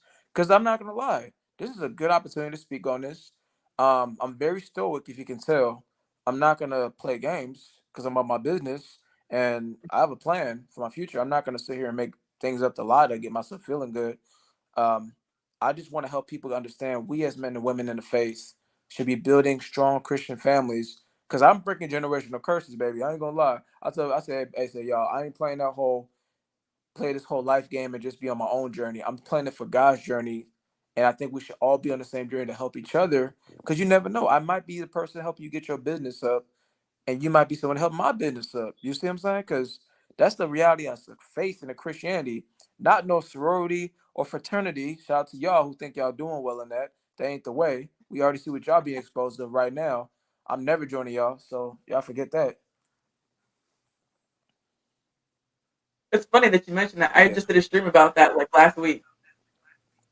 Oh yeah, this you can't serve two masters. So I gotta say. All right, so I'm among friends right now. I see. All right, we're on the same page. Oh yeah, for sure. Yeah, But it's the yeah, truth though. But if you make this a yeah, regular, I I might think come that on more this. often. Oh, you said you're gonna come on more often? Yeah, I might have to bring people in I know because I got some other women and men who are on this stuff. Because my podcast is on there. See, Good Company podcast. There's some men and women I know who are on the same thing. They're talking this. They just want to express their mind because some people don't. They can't talk about this in certain places because it's not common. It's more so it's taboo. It's like, oh, you just want to be a housewife? Is that all you want to do? You want to take care of a woman? You work alone? Like, yeah, is that something wrong with you? You can't handle that? No, I need her to work. And he'd be like, I don't want to stay at home. I'm not a lazy woman. It's like, all right, more lazy to my spouse. She can take care of the home, and she's not gonna be locked up in the house with ball and chain. She can be out the house taking care of business, like the Proverbs 31. You see? People be missing the point. They just try to make so many assessments through culture and never ask these questions to the actual men and women who homeschool, who have their own homeschool business, or either they make their own business at home, or the kids are homeschooled. They don't ask these questions. They just base it off culture narratives. Yes, and it's so funny because you will hear that a lot when it comes to stay-at-home wives. Is oh, like you're too well. I guess I'm coming from my perspective as being the woman. It's like, oh, you seem so smart. Why would you just want to be a stay-at-home wife? Like, you could do so much more, or like you seem too intelligent to be a stay-at-home wife, or something like that. It's like, or like when they say like, oh, what do you do all day, or being a stay-at-home wife is lazy. They just lay around, and it's like, man, are you woefully uninformed about what it takes to be a stay-at-home wife? Because there's so much that goes into the actual upkeep and maintaining of a good home. I know because I was mentioning earlier that I do pet care, and so I have pets who come to my house, but I also go to other people's homes and I'll stay. I'll go visit, go walk the dog, or I'll go and stay for the weekend or what have you. And I go to a lot of people's homes, and their houses are dirty. Their houses are Mm. cluttered. They have dishes in the sink. They have stuff all over the counters, and the wife, she might work or she might not work, but she's just not a good homemaker. And being a homemaker is a skill. It is not something that is just innate to any woman. That's something you have to develop. You have to learn how to, manage your time wisely, and how to, cycle through the different things in the house that need to be taken care of. Um, there's so much that goes into the upkeep of a home, and we're only renting, so we don't even have to deal with like our yard work or like anything big that happens, like our washing machine went out and our rental agency took care of that. But if we were actually like to own and have a mortgage, like it'd be even more stuff to take care of. And so this idea that stay-at-home wives are dumb and they're lazy and that they just sit around and wait for their husband's paycheck. I mean, could you be more ignorant? But that's the thing. I mean, because even my sister, I'm trying to convince her because I said, y'all should consider homeschooling because, where I'm from, very, very, very blue state. You know what I'm saying? And I would want them to look at my nephew and niece and think about their future. Like I'm looking at them like, yo, they don't need to go be in that school system. They're too bright. And I feel like by the time I come back to visit them on the next vacation up here, I got a bad feeling. Like I feel like, and I hope not the case. I pray to God for this for them, my nephews and niece. They don't become what the culture's becoming to make them. You know what I'm saying?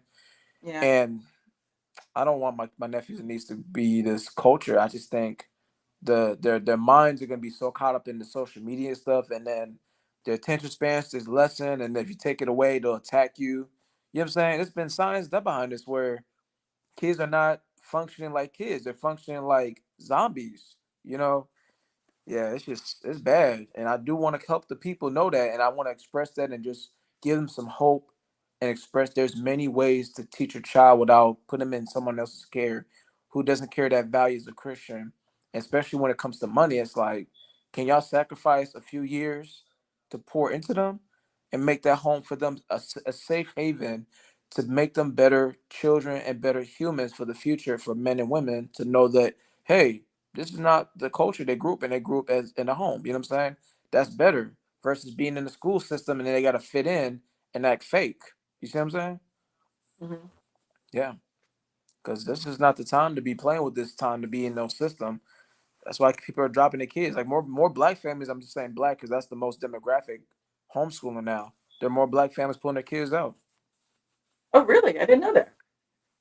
Just look it up. It's higher than most other cultures. Even in the East Coast, a lot of New Jersey people are moving their kids out of the public school system. It's usually due to racism or other stuff that makes them not want them in there. It happened during the C virus days. You know. Oh, yeah. Yeah. Interesting. And I guess we'll be a part of that statistic too because we're going to homeschool. And so that's fascinating Oh that yeah. we're becoming the highest percentage group to homeschool. Um, and about what you were saying about you got to be careful about who you send your kids to take care of them because they don't love them as much as you do. I was listening to a sermon about daycare one time, and the pastor he was strictly like he was hardly condemning daycare as being wicked, and he was saying like would you leave a suitcase with $1 million in a room full of strangers? And everybody was kind of like no, and he was like, well, why would you leave your child in a room full of strangers that's worth far more than any amount of money? And I was like, wow. That's it. And so I need. because I'm committed, like I want to be, stay at home and take care of my kids and I'm like I have this feeling that I'm not gonna let my kid like stay the night over anywhere or be anywhere where my husband and I are not supervising until they're old enough to Not the talk. cousins. Not the Yes. cousins. Um, Man. and so, because if your child can't talk to you, they can't tell you what happened. And so, until they're old enough to talk and like, give me a concise, sentence of, such and such did this and such did that, then no, no, everywhere you go, your dad and I are going to have to be there. And, sorry, no shade to any of the family members because we're giving everybody the same treatment. But no, there's too many stories. There's too many variables that could happen because it might not even be the family. The family might have a friend over and the friend is nuts. And so, no, no, no thanks. You only get Hmm. one chance per kid before they're like destroyed. And so we'll be just taking as tight of a grip as we can. So, Absolutely. Battles so wisely because that's the battle part of the war. Whatever stacks the most wins in those battles, yeah, there's gonna result that in heaven when that final day comes and God's judging us for how you raise these kids. It matters so much. I mean, I can't stress it enough. Okay, can't how you, Miss? Yes, I'll say your last name. Is it how you pronounce it? uh, Ginny? Is it Ginny right? Jones, Ginny? Jenny, Ginny. got you, Jenny. I'm just trying. I'm reading it in my head. I'm trying to say it properly before I say it. I don't want to butcher it. Miss Jenny, it's just look. We need to have a coalition of men and women who are about this life, whether it be black or white, Hispanic, Asian. This is a conversation for the serious folks who want to start this thing in the right paths, not being like the rest of the crowd out here. Because everybody wants to follow the crowd, and I think we should all be on the same page because that community makes more of a growth difference versus trying to do it alone. You know what I'm saying? It's easy with the community of the same people. You know what I'm saying? Yes, absolutely. Yeah. And so I want to wrap up this show nicely with a bow by touching on mercy. Because now that we've discussed, the reasons why men leave, the reasons why women leave, how there are really no valid reasons to leave because a person made the commitment, for the rest of their life. Um, and so the best way to go about, having a long-term marriage is exercising mercy. When I was first thinking about this, I was going to say grace, but I was doing a deep dive into grace because I try to, know what I'm talking about when I come up here. And so I found that, grace isn't really the word I want to use. I feel like mercy does a much better job of getting the point across. And so I just have three verses that I pulled up, um, which are the first time that the word mercy is used, which is Genesis 19:19. Um, and the first time it's used in the New Testament, and then the last time it's used. And so in Genesis 19:19, it says, "Behold, now thy servant hath found grace in thy sight, and thou hast magnified thy mercy, which thou hast showed unto me in saving my life. And I cannot escape to the mountain, lest some evil take me and I die." And so, you know, seeing when the first time a word is used is helpful a lot of the time, not every time, but oftentimes. Um, and so here we see that this person, I believe that this is Lot, if I'm not mistaken. No, Lot is the one talking. And that Lot is asking for mercy in the eyes of God, that God would protect him. And so mercy, what we find is that when someone is asking to be spared some kind of punishment that they know that they deserve. Um, and so that's Genesis 19:19. And then we're going to move to Matthew 5:7.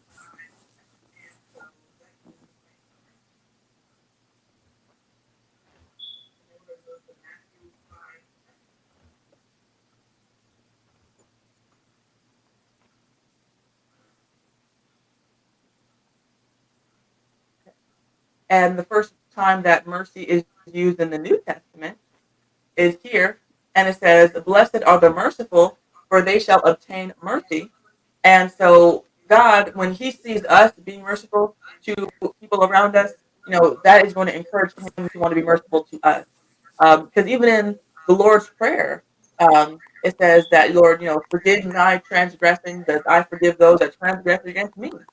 And so God is pleased with us when we show people the kind of attitude that we want to have, towards us. When we're nice to people the way that we want them to be nice to us, when we respect them and they respect us. And so, as Christians, we should be people characterized by showing mercy, because God, in all of um, His wisdom, His mercy is bountiful. And so, our last one is Jude, verse 21, and it says, "Keep yourselves, keep yourselves in the love of God, looking for the mercy of our Lord Jesus Christ unto eternal life." And so God is so merciful to us that He made it so that all we had to do was believe, and therefore we can get eternal life. And so when it comes to our marriages, because Moses, you said that you're not married and that you're looking for a woman who is from your same culture, right? From the same, say the last part, the same where? From your same culture. Yeah, America for the most part. It doesn't have to be just black. But I'm more so American. If it could be here, I'm all for it. Oh, I thought you were saying that you wanted someone that was from the same place as your parents. No, not just my parents. No, I'm saying I would rather pick someone here because I'm born from here. I said if someone has to be out the country to be for me, that's the case. Then so be it, out to travel. But I'm not gonna just go out and just meet them. I'm gonna get to know them either from afar or be there in person and be a genuine encounter. Being somewhere different. You know what I'm saying? Oh, okay, I got you. I got you. All right. And Yeah. so, well, I'm sure I'm probably not older than you because I always get joked on over here that I'm like the youngest person in like all the YouTube circles that I run in. But coming from someone who is already married, my tidbit that I can give you is that if you want to have a marriage that is worth anything and that has any amount of longevity to it, it's going to have to be a marriage that is based in mercy, uh, because your spouse is going to wrong you, and they might not think that they did, or they might not apologize right away, or what have you. But you extending mercy is not only going to give you the right kind of attitude and give you the right heart towards your spouse, but it's going to make God pleased with you, and He's going to bless you in that situation. And so that is something that my parents are always reminding me of. And so they gave me That's that good good. nugget. I like that. I like that. So yeah, If you knew I my always want to story, share. you would know. No, it's good to have. I mean, if you knew my story, you'd know I have a you'll know my story will be a lot of mercy, especially what I went through. If I tell you the story on here, but I'm not gonna put it here. It's gonna be more in person. I mean, more on the. It'd be like more of a call and that stuff. I don't like putting myself on social media. 'Cause I like to be, you know, I don't like my business out there. It's just personal. But yeah, I know you're talking about being merciful in a relationship. It's very serious to have that. Many don't have that because they live off their own selfish ways. You can't be selfish in a relationship, even in marriage. You know what I'm saying? Yes, especially in marriage. That's the big thing. Quick People question. think, Um, exactly. Quick question. I was curious. 'Cause I want to ask you. Do you and your husband believe marriage is a partnership? Because I was curious about that. I don't like that term, partnership, calling your spouse your partner. It feels very modern to me, and I guess I just have a natural bend to traditionalism. And I feel like Mm-hmm. people who use that term are like insufferable people, and so I just don't want to adopt that verbiage from people like that. So no, I wouldn't say that marriage is a partnership. Um, I would say that marriage is a team. That you both should be working for the same goals. But I do believe in the proper hierarchy of a marriage that the man is the head and that the woman is under his subjection. Um, but and that's why I like the word team better because like a team has a captain that has the final authority, Mm-hmm. and that's kind of like how a marriage is. And but God, of course, God is for God the Father, Christ, husband, wife, children, and so that's the order that I believe in. And so, but to answer your question, no, I wouldn't say it's a partnership. Gotcha. Gotcha. Yeah, because it seems like today relationships become more of a. It might be a hot one. If anybody thinks about this, it's gonna be controversial. Nothing crazy with a word I'm gonna say. It comes off as a form of prostitution because it's like transactional today, and everybody wants something in return just to have this relationship for them. It seems to be very like I said, just like prostitutions in a sense, the way it's set up, just to have this person do what they want, but also it's about me, me, me, me, me. You know what I'm saying? And just you know, it's such a self-absorbed thinking. I don't. That's the fears, not fears, but it's one of the concerns I see in the dating world as a guy who's like I'm 31, so being single and just trying to understand where a lady's coming from, her life and her mindset. Because now what I've been studying is like if I see something very familiar that's familiar to some other people I've talked to, I kind of like jump on it and just see how they react. Like one of my biggest, it's not a catch 22, but it's more like let me just throw it out there and see what they say.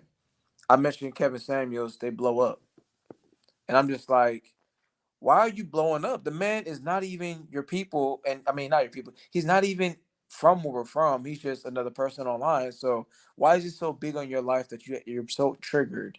You see, and I don't do it every time. I do it as a way in the relationship to know how well they think about certain things and can they agree with somebody and have a conversation or disagree and just be open to have a talk about it just to see where they're at and not to say because I'm not debating. I'm a firm believer. Many women should have those tough talks and understand each other without being so defensive because it's a lot of people defensive about that guy still. And he's even rest in peace, but they're still offended by that man, even though he's gone. And it amazed me. And even in a church where feminism run wild, I mean, you know how many Christian feminists I come across on a regular? And I'm just like, yo, I just let me just stop right there. That's it. Yeah.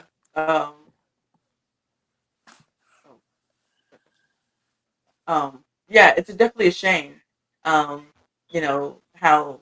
Kevin Samuels, 2 years gone, is still living rent free in a lot of these women's heads. Um, and it's funny that you mentioned him. It's like a field test, to see where their head is at. And you could mention the man versus bear test or the Cheesecake Factory test. They have all these field tests now to see how crazy a woman is, and so you can see whether or not she's actually worth your time. But Yeah. yeah, and what you Yeah. mentioned about Christian Yeah. feminists is definitely a shame. Yeah. Oh, It is what it is, though. My guy, what's good? What's happening, man? Moses, you don't know this, but I was a moderator for Kevin, man, for like 2, 3 years, man. So Wow. yeah, so when you mention his name and how it still strikes fear in the hearts of women today, is because you can't run from the truth, man. And the killing part about it is a lot of the stuff he said came true. For Vivica Fox and Yeah. women like Tia, Mowry and women like that. Yeah. Can I? And I want to say this real quick to what you said about Vivica. Not her per se, but the one that got pregnant. What's her name? Ebony K. Williams. Yeah. Yeah, man. That's just was that. I don't know if you guys touched that topic on BMU We network, did. We but touched it a little bit on the barbershop. okay, that's where I saw it. Okay, I'm just like, what in the world is this a trend that's gonna start happening? It's not, Man, because it's expensive, man. It's not an option that a lot yeah. of women could take part in, because she said that she drained her savings just to perform that. It was like the Hail Mary, you know what I'm saying? A man is not, good enough, but his sperm is. It's kind of hard to wrap your mind around that, you know. Yeah, it's not worth it either. Yeah. Yeah, we need to create that network. BMU, black man, please make a conference for the real men and women that show up. I'm just saying, I'll come, I'll You pay. know what, Miss Jenny? Do you remember the movie Mommy Dearest? Do you remember that movie Uh-uh. with Joan Crawford? Yeah. You need to watch that. It's a story about a Hollywood starlet who had used her whole career just to be a movie star, right? Well, as she was getting up in age, she didn't have any kids. So what she did was she adopted a child, Christina. You know what I'm saying? And her whole life, Christina's whole life, was to validate Joan Crawford. I mean, she basically abused this little girl, put her through Mm, all kind of hell. I'm pretty sure, Moses, you've seen Mommy Dearest before. If you get no, an never. opportunity, if you get an opportunity to watch that, and you'll see this is the beginning of Mommy Dearest when you look at Ebony K. Williams. She Oh, adopted a little girl. Ebony got a little girl.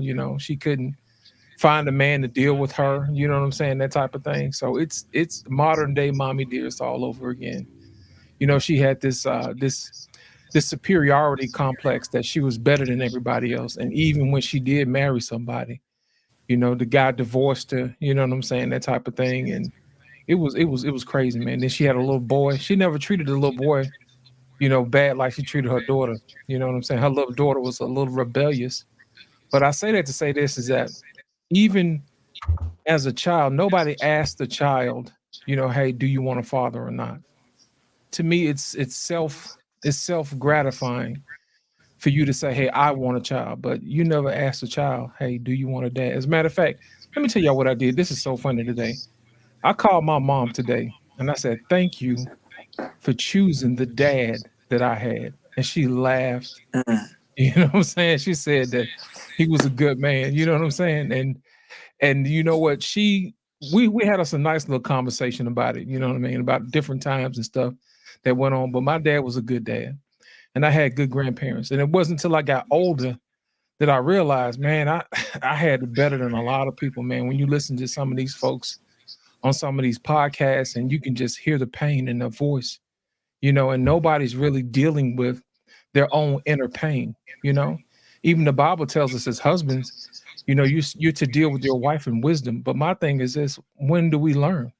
We're always online, we're always watching TV, always in the streets, but we're everywhere except that Bible, trying to get wisdom and talking to each other and saying, "Hey, man, how do you deal with your wife when she does this?" You know what I mean? Iron sharpening iron. I think we probably need to get back to that.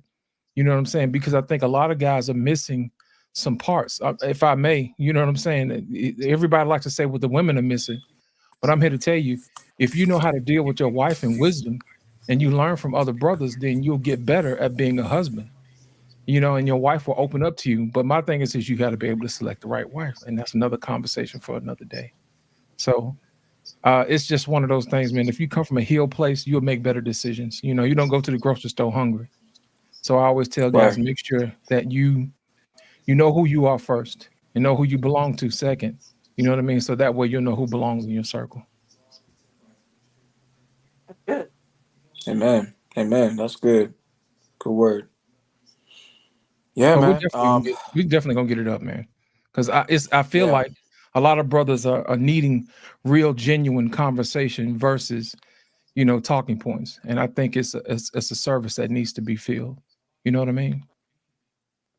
Yeah, especially when it comes from a place of trying to build. I mean, it's like, you know what's funny? I heard a lady tell me one time, she was like, Moses, I'm so tired of starting over every time with new guys. But I'm like, what are you looking for that you have to start over every time? I mean, I had a doesn't matter. This doesn't really matter. This person's national. I'm just saying it just because she's Italian, right? And European and other stuff. I'm like, wait, we just talked on the phone one time. What are you looking for with a spark? What are you trying to find? What is this person you're looking, that's something that makes you feel good in your whatever, that is such a bigger point of your point of a person? Because the biggest thing I look at is your faith in God and your family. Because one thing I heard for her family side, and it's a short little thing, not gonna be long, it's just that the father wasn't the father in her life. And I'm looking at that dynamic and I'm thinking, okay, she must not have that strong father in her life because you reacted to this in a certain way. Whereas I've always been told people give things time before you make a big decision to say it's not his, it's not God's. Because you can make it your way, but it's not God's way. You see? And I think one thing I learned is to be patient with women, because the Bible says for husband, live in understanding of your wives. You know what I'm saying? Because women are fragile creatures, and that doesn't mean in a bad way.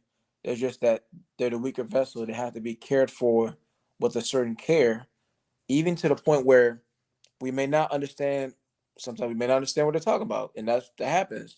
But we're always trying to understanding. We're always living understanding of how to make sure to give them security in areas where we're learning, to give them that clarity, because we're supposed to be like the caretakers now over the father that took over, because he hands his daughter to the new man.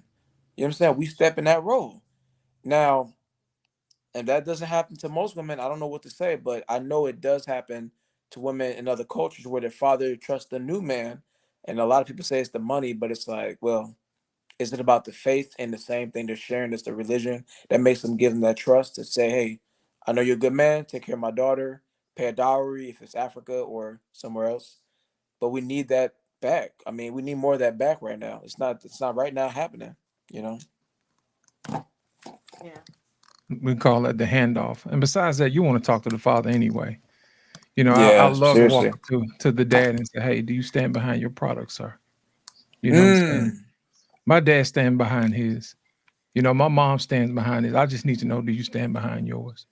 And look him dead in the Mm. eye and ask him, did you do your job? You know what I'm saying? Would you like your family tree strengthened, sir? You know what I mean? That type of thing. Mm. You have to look at it as Mm-hmm. a business arrangement. You know what I'm saying? That's it. You really do. We're combining families. I'm taking my strong family and looking to combine it with your strong family. I just need to know if you did the work, sir. That's Can all I need to know. brother Lost in Translation podcast. I'm gonna send you something I want you to check out. This brother, I interviewed him on my podcast about 2022, 2021. Yeah. Brother named Rocky Lee. He's Chinese, originally from Hong Kong. He's a believer, very strong believer. He talked about relationships, and the quote well, it's his quote, but I will say it's his because he said it first to me. Well, on this podcast, he's not a big YouTuber, he's not out there, but he's definitely down to come on shows like this. Um, I think he'd be a good addition to have him on as a guest. We'd He love to talked have him. about this. Yeah, I'm gonna send his information. He's definitely worth it, and you check out what he says because he talked about the partnership. And this is the Asian brother talking about. I'm like in Vancouver. I'm like, I didn't know that until I Googled it. And you know what's funny? Who says they don't believe in that? You won't believe who said that they don't believe in it. And what religion? You want to take a guess? Go ahead. Judaism. Really? They don't believe in that. And I was like, huh? Because they have a book on that in their religion, not in the Torah, but it says marriage is not a partnership. And I'm not a Hebrew Israelite, just so we know that. But I was like, they don't believe in that. It's a partnership. It was like a video on YouTube for like 30, like minute, maybe a minute. They're like, uh, marriage is uh, marriage is not a partnership because we know it's not a business, it's a man leading a woman. And these are the Judaism Jewish people saying this. And just saying, because I was like, huh. Said the Asian guy knows this, and then the Judaism, they practice this. I was like, there's something we're not being talked about. That's this definition of partnership is more than just a word. It's not what it is we need to be doing, you know? Well, I'll be honest with you, Moses. There's a lot of psychological work that has to be done on our behalf, because there are some things that we're more prone to as far as influence is concerned. You know, we have this inferiority complex that we have to do twice as much to get by. You know what I'm saying? As if the world, for some reason, has their foot on our neck, so to speak. But my thing is this: you got 24 hours, just like everybody else. What are you going to do with it? You see what I'm saying? Are you going to spend your time running the streets, or are you going to spend the time getting better as a man or a woman? You see what I'm saying? So my thing is this: a lot of times we don't focus on network either. Network is important. The people who are around you. You see what I'm saying? Those people who ponder life's great works and why we're here. You see what I'm saying? So Hmm. having an opportunity to study as a man should be a regular routine. You see what I'm saying? Even if you have to squeeze in 30 minutes here, 30 minutes there, you should always improve yourself just out of scholarship, because the world is full of people who are going to do what feels good, but it's up to you as a man to do what is good, and you have to be good. You see what I'm saying? But there are certain times where you have to stand up for what's right, and sometimes that's good. That's uncomfortable. You know, in the face of adversity, we deal with a lot of people, man, who are hurting, but they lash out with ignorance. But it's up to us to Hmm. comfort them with wisdom and say, "Hey, you don't have to do that around me. I'm not judging you. As a matter of fact, I see your pain. You know, and Yeah. I'm gonna give you a little bit of grace." You see what I'm saying? And I think if you Yeah. start doing that, and they understand this is a safe place, then we start to build an environment that brings people closer to people who they want to be around with. You know, instead of they have to fit in or squeeze in with other people who make them feel good because it doesn't require them to be better. Does that make sense? Absolutely. Yeah. This is always a good time to have these talks. Absolutely entrepreneur. Right. Everybody, welcome Josh to the show. He's in the back. He hadn't had his camera on, but he's here with us in spirit. You know what I'm saying? Welcome to the show, Josh. And you Apologize. know, I'm on my phone. Normally, I'm on my laptop. Do I sound okay? You sound good. Okay. All right. Um, Lost. Will you do me a favor? Ask Miss Ginny like why she was like marching around the white baby on camera. What was? Ask her what the deal was with that. You heard him, Miss Jenny. I was not marching around a white baby. I had a white baby with me, and he's not even white. He's mixed, actually. I was babysitting, and I had him with me. And it's funny that he mentioned that because I usually see him on Wednesdays, but I actually saw him today. We went to another birthday party, and his parents brought him there, and so yeah, I saw my little white baby today. That is hilarious. Josh want to know who your little vanilla baby is. Whose chocolate the not, baby is. not vanilla. That's hilarious. Josh, did you want to add anything, man, to the conversation, man, besides vanilla babies, man?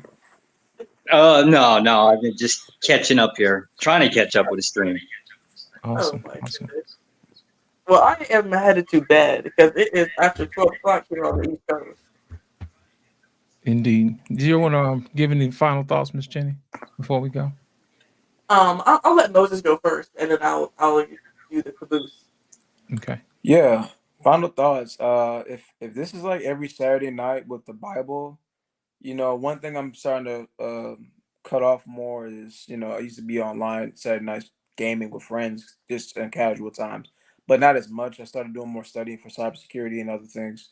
But if this is like a Saturday night thing, I'm more willing to come on as a regular, even as a guest, because, you know, podcasting is not something I'm not unfamiliar with. And I'm a firm believer of pushing the message. You know, I've been on Trigger My Show, I've been on the Peef and other podcasts I could put out there for you to know, just to give you a resume. You know, I have my own podcast. If you look at it on Instagram, it's there, and I can recommend others if you want to check them out. 100,000 people see my comments and my words on video, so maybe that could give you some more insight. But I'll see that for later day.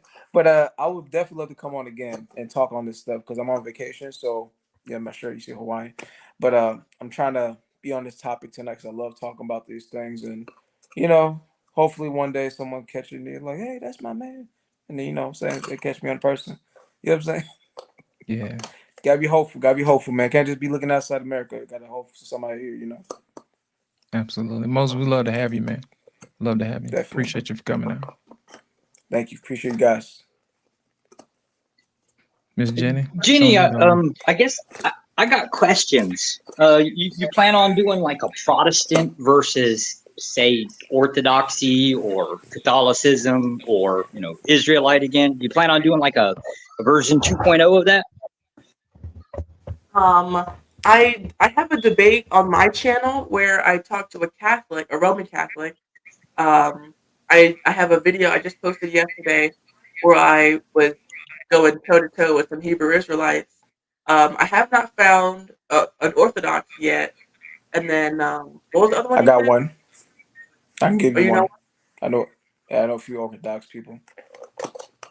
Yeah, so I like going back with these people, and they really all boil down to the same things. Like I tell people, there's really only two religions in the world. It's salvation by faith plus work, and then salvation by faith alone. And I am salvation by faith alone. And so I'll talk to anybody who wants to tell me that I have to do work in order to get to heaven. And so you can send me their Wait, email, or you can tell me their you, information, and I'll get hold of them. you think Gotcha. you're of the opinion that the doctrine differences are really just boiled down to this thing right here, like that specific thing Yeah, that's the most important of thing. I mean, salvation? there are a lot of differences, but that's the one that matters the most is whether or not they understand salvation and who they think Jesus is. Those are the only two that really have any merit. Really? That's kind of interesting. If you decide that you ever want to do it and need a slot filler for Orthodoxy, I think I can pull that one off. I'm well versed within Orthodoxy. Okay. Miss Jenny, Little let me bias find here out. on my opinion. Miss Jenny, let me find out you having religion death matches over there at your channel. Y'all gonna be over there throwing little green Bibles at each other and little Torahs at each other. Oh man. Hey, I mean, Hampton invited me on his channel when he was talking about it, and sometimes people they ask me to come on, and who am I to turn them down? But anybody wants to come at me talking about you gotta obey the law and you got to do this, you got to get baptized and you got to do all this stuff and then you might possibly inherit the kingdom of heaven. No, the Bible is clear from Genesis to Revelation that salvation is by faith alone. So you ready, ain't you? I already know. She come fully I equipped. don't think it was so clear. Just to defend the other side, I don't think it was so clear. But okay, like that's the cool thing is Miss Jenny's actually a very good sport in debate, so nobody will go blood sport on her. Like if anybody like aggressively attacks her, yeah, we all kind of like jump on them real fast. We don't tolerate that crap with Miss Jenny, but she really is a good sport about it. I try to be. I've been studying debating for a long time, and there are certain things that are just like like whoever loses their temper the first, like that's usually the person who looks like they lost the debate, and so you gotta keep it cool, and Temper. so Yeah. and then if you're flying off the handle, then you're probably not really listening to what they're saying. You're more so reacting, and you can't properly debunk what they're saying if you're not actually listening. What they do, that's a stalling tactic. What they do is they get into these theatrics and throw their hands up and walk away from the desk to think about what they got to think about. You know what I mean? Or to hopefully throw you off track. And they do this thing where they actually try to use what you call it? What do they call this? Straw man arguments. What they'll do is they'll put a name on you. So if you can name it, you can tame it. You know what I'm saying? So basically, that's the oldest trick in the book. I'm gonna call you a name so I can tear you down. I said, I don't agree to that. You know what I'm saying? You ain't even prove you haven't even proved what you say I am. So we can't go down You- that road, you know? You hear this crap, Miss Jenny? Lit's out there putting out all of my tactics. He's just putting all of my tactics out there for everybody to adopt. My God. Listen, Josh, if you like me, you already know I don't have to cheat you to beat you. You know what I'm saying? I'll That give was- you all my tricks and I'll still get you. You know what I'm saying? That's right. I don't mind sharing. It makes for spirited debates. Right. And Right. Jenny be handling to him. I watched the video the other day and you were giving them the business. I was at home cheering like, get him, Jenny, get him. So I get a lot of kick out of that. That I was forgot. hilarious. I forgot. Further back in the stream, I walked in. Home dude had a question about drinking. Did you guys ever decide the final conclusion on there? Is drinking a sin? Did you guys make a conclusion on that one yet? I say get drunk is a sin. Yeah, we didn't like go deep into it. I did a stream about that on CT's channel, but I don't know if that's still available or if that's for members only or if he deleted it because he'll delete a lot of the streams sometimes. So I don't know. I can send that to you, Josh, if it's still available. But yeah, we just kind of touched on it briefly. You should be saving these videos and putting them on your channel, regardless of where you do them. You should have a copy on your channel. We already had this discussion. You're supposed to be promoting yourself. More specifically, you're supposed to be promoting Christianity. Okay, Dad. We're gonna go over here. I don't know how to do that. I don't know how to get copies. I got you. I I download them got you, when I Jenny. can. I got you. We'll take care of it. But here's the thing: if we do, y'all gonna have to behave, man. You know, I stream that junk to my channel, and my people be looking at me like, "Is this what you do in your spare time?" Right. You know what I'm saying? I do have to that go back and too. edit the video. You know what I'm saying? Because y'all cutting up. You know, Yeah. Well, y'all so gonna have to behave. Man. help me with the behavior concept. Would the claim that marching heathens off into a volcano, would that be a violation of your rules? Listen, if you slip and fall in the volcano, and I just so happen to push you, you know, tell Jesus I said hello. Oh my Okay, goodness. okay. We safe, Miss Ginny. We safe. I say that, especially being that it's June, that if I was a member of the government, if I had the legislative authority to put people who deserve to be put in volcanoes into volcanoes, then I would do that. But since I am just a regular plebeian, I don't have that authority, so I can't do that. But I don't believe in vigilante justice. I believe in order, and so the government should be handling these people. Wait, you don't support street justice? No, I don't support street justice. I believe in Damn, order. I make a really good argument about street justice basically being an economical savior to the community, right? Why waste the resources in the Listen, community? when Josh, you let me just ask you a do it question. yourself? Josh, let me Yes, ask you a sir. question. How many times has the people been wrong? Vast majority of people are majority usually wrong. Yeah, that's the reason why street justice don't work, because most people are idiots. Yeah. But to be fair, like Think we about it. These are the exercise street same people. justice. Listen, these are the same people who free Barabbas. You understand what I'm saying?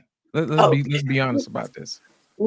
Yeah, but we utilize street justice kind of like commonly. Our prison system operates based off of street justice.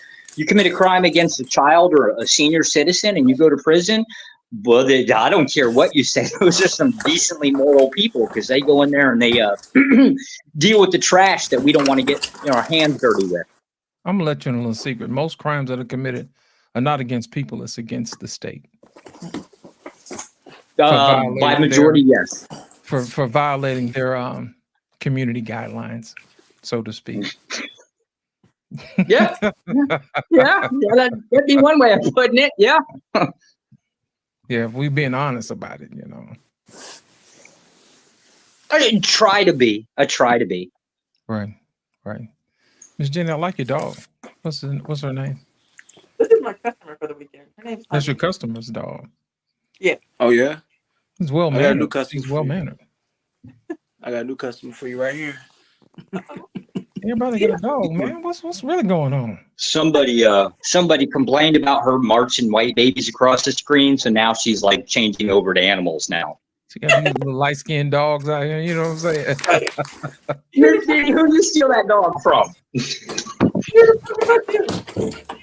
If you kept hearing squeaking and like chains rustling, that was her in the back. Okay. Miss Jenna, we're gonna wrap your show up, darling, so you can Yeah. get back to doing your thing. You know, we got to make sure we take care of you and turn you loose when we say we're gonna turn you loose, so you can come back. You know what I'm saying? That's right. So you can give So, your final thoughts if you want to, darling. so that pretty much sums it up for tonight, guys. We, we just need to have a more merciful look towards our spouse. They are faulty. They are human. They are imperfect. They will disappoint us. They'll fail us. But like I said earlier, we cannot control other people. We can only control how we react and how we feel about situations. And so, when in doubt, forgive, extend mercy, and like Matthew said, God, to those who are merciful, those God will extend mercy. I'm already forgetting it, but yeah. And so that is the information for tonight. Oh, and then Moses, you were saying that if this is a every Saturday kind of thing. I'm not over on BMU every Saturday. I come over here once a month, but I do a show on my own channel every Friday night. And so if you're interested in getting more doses of Mrs. Ginny, you can head over there.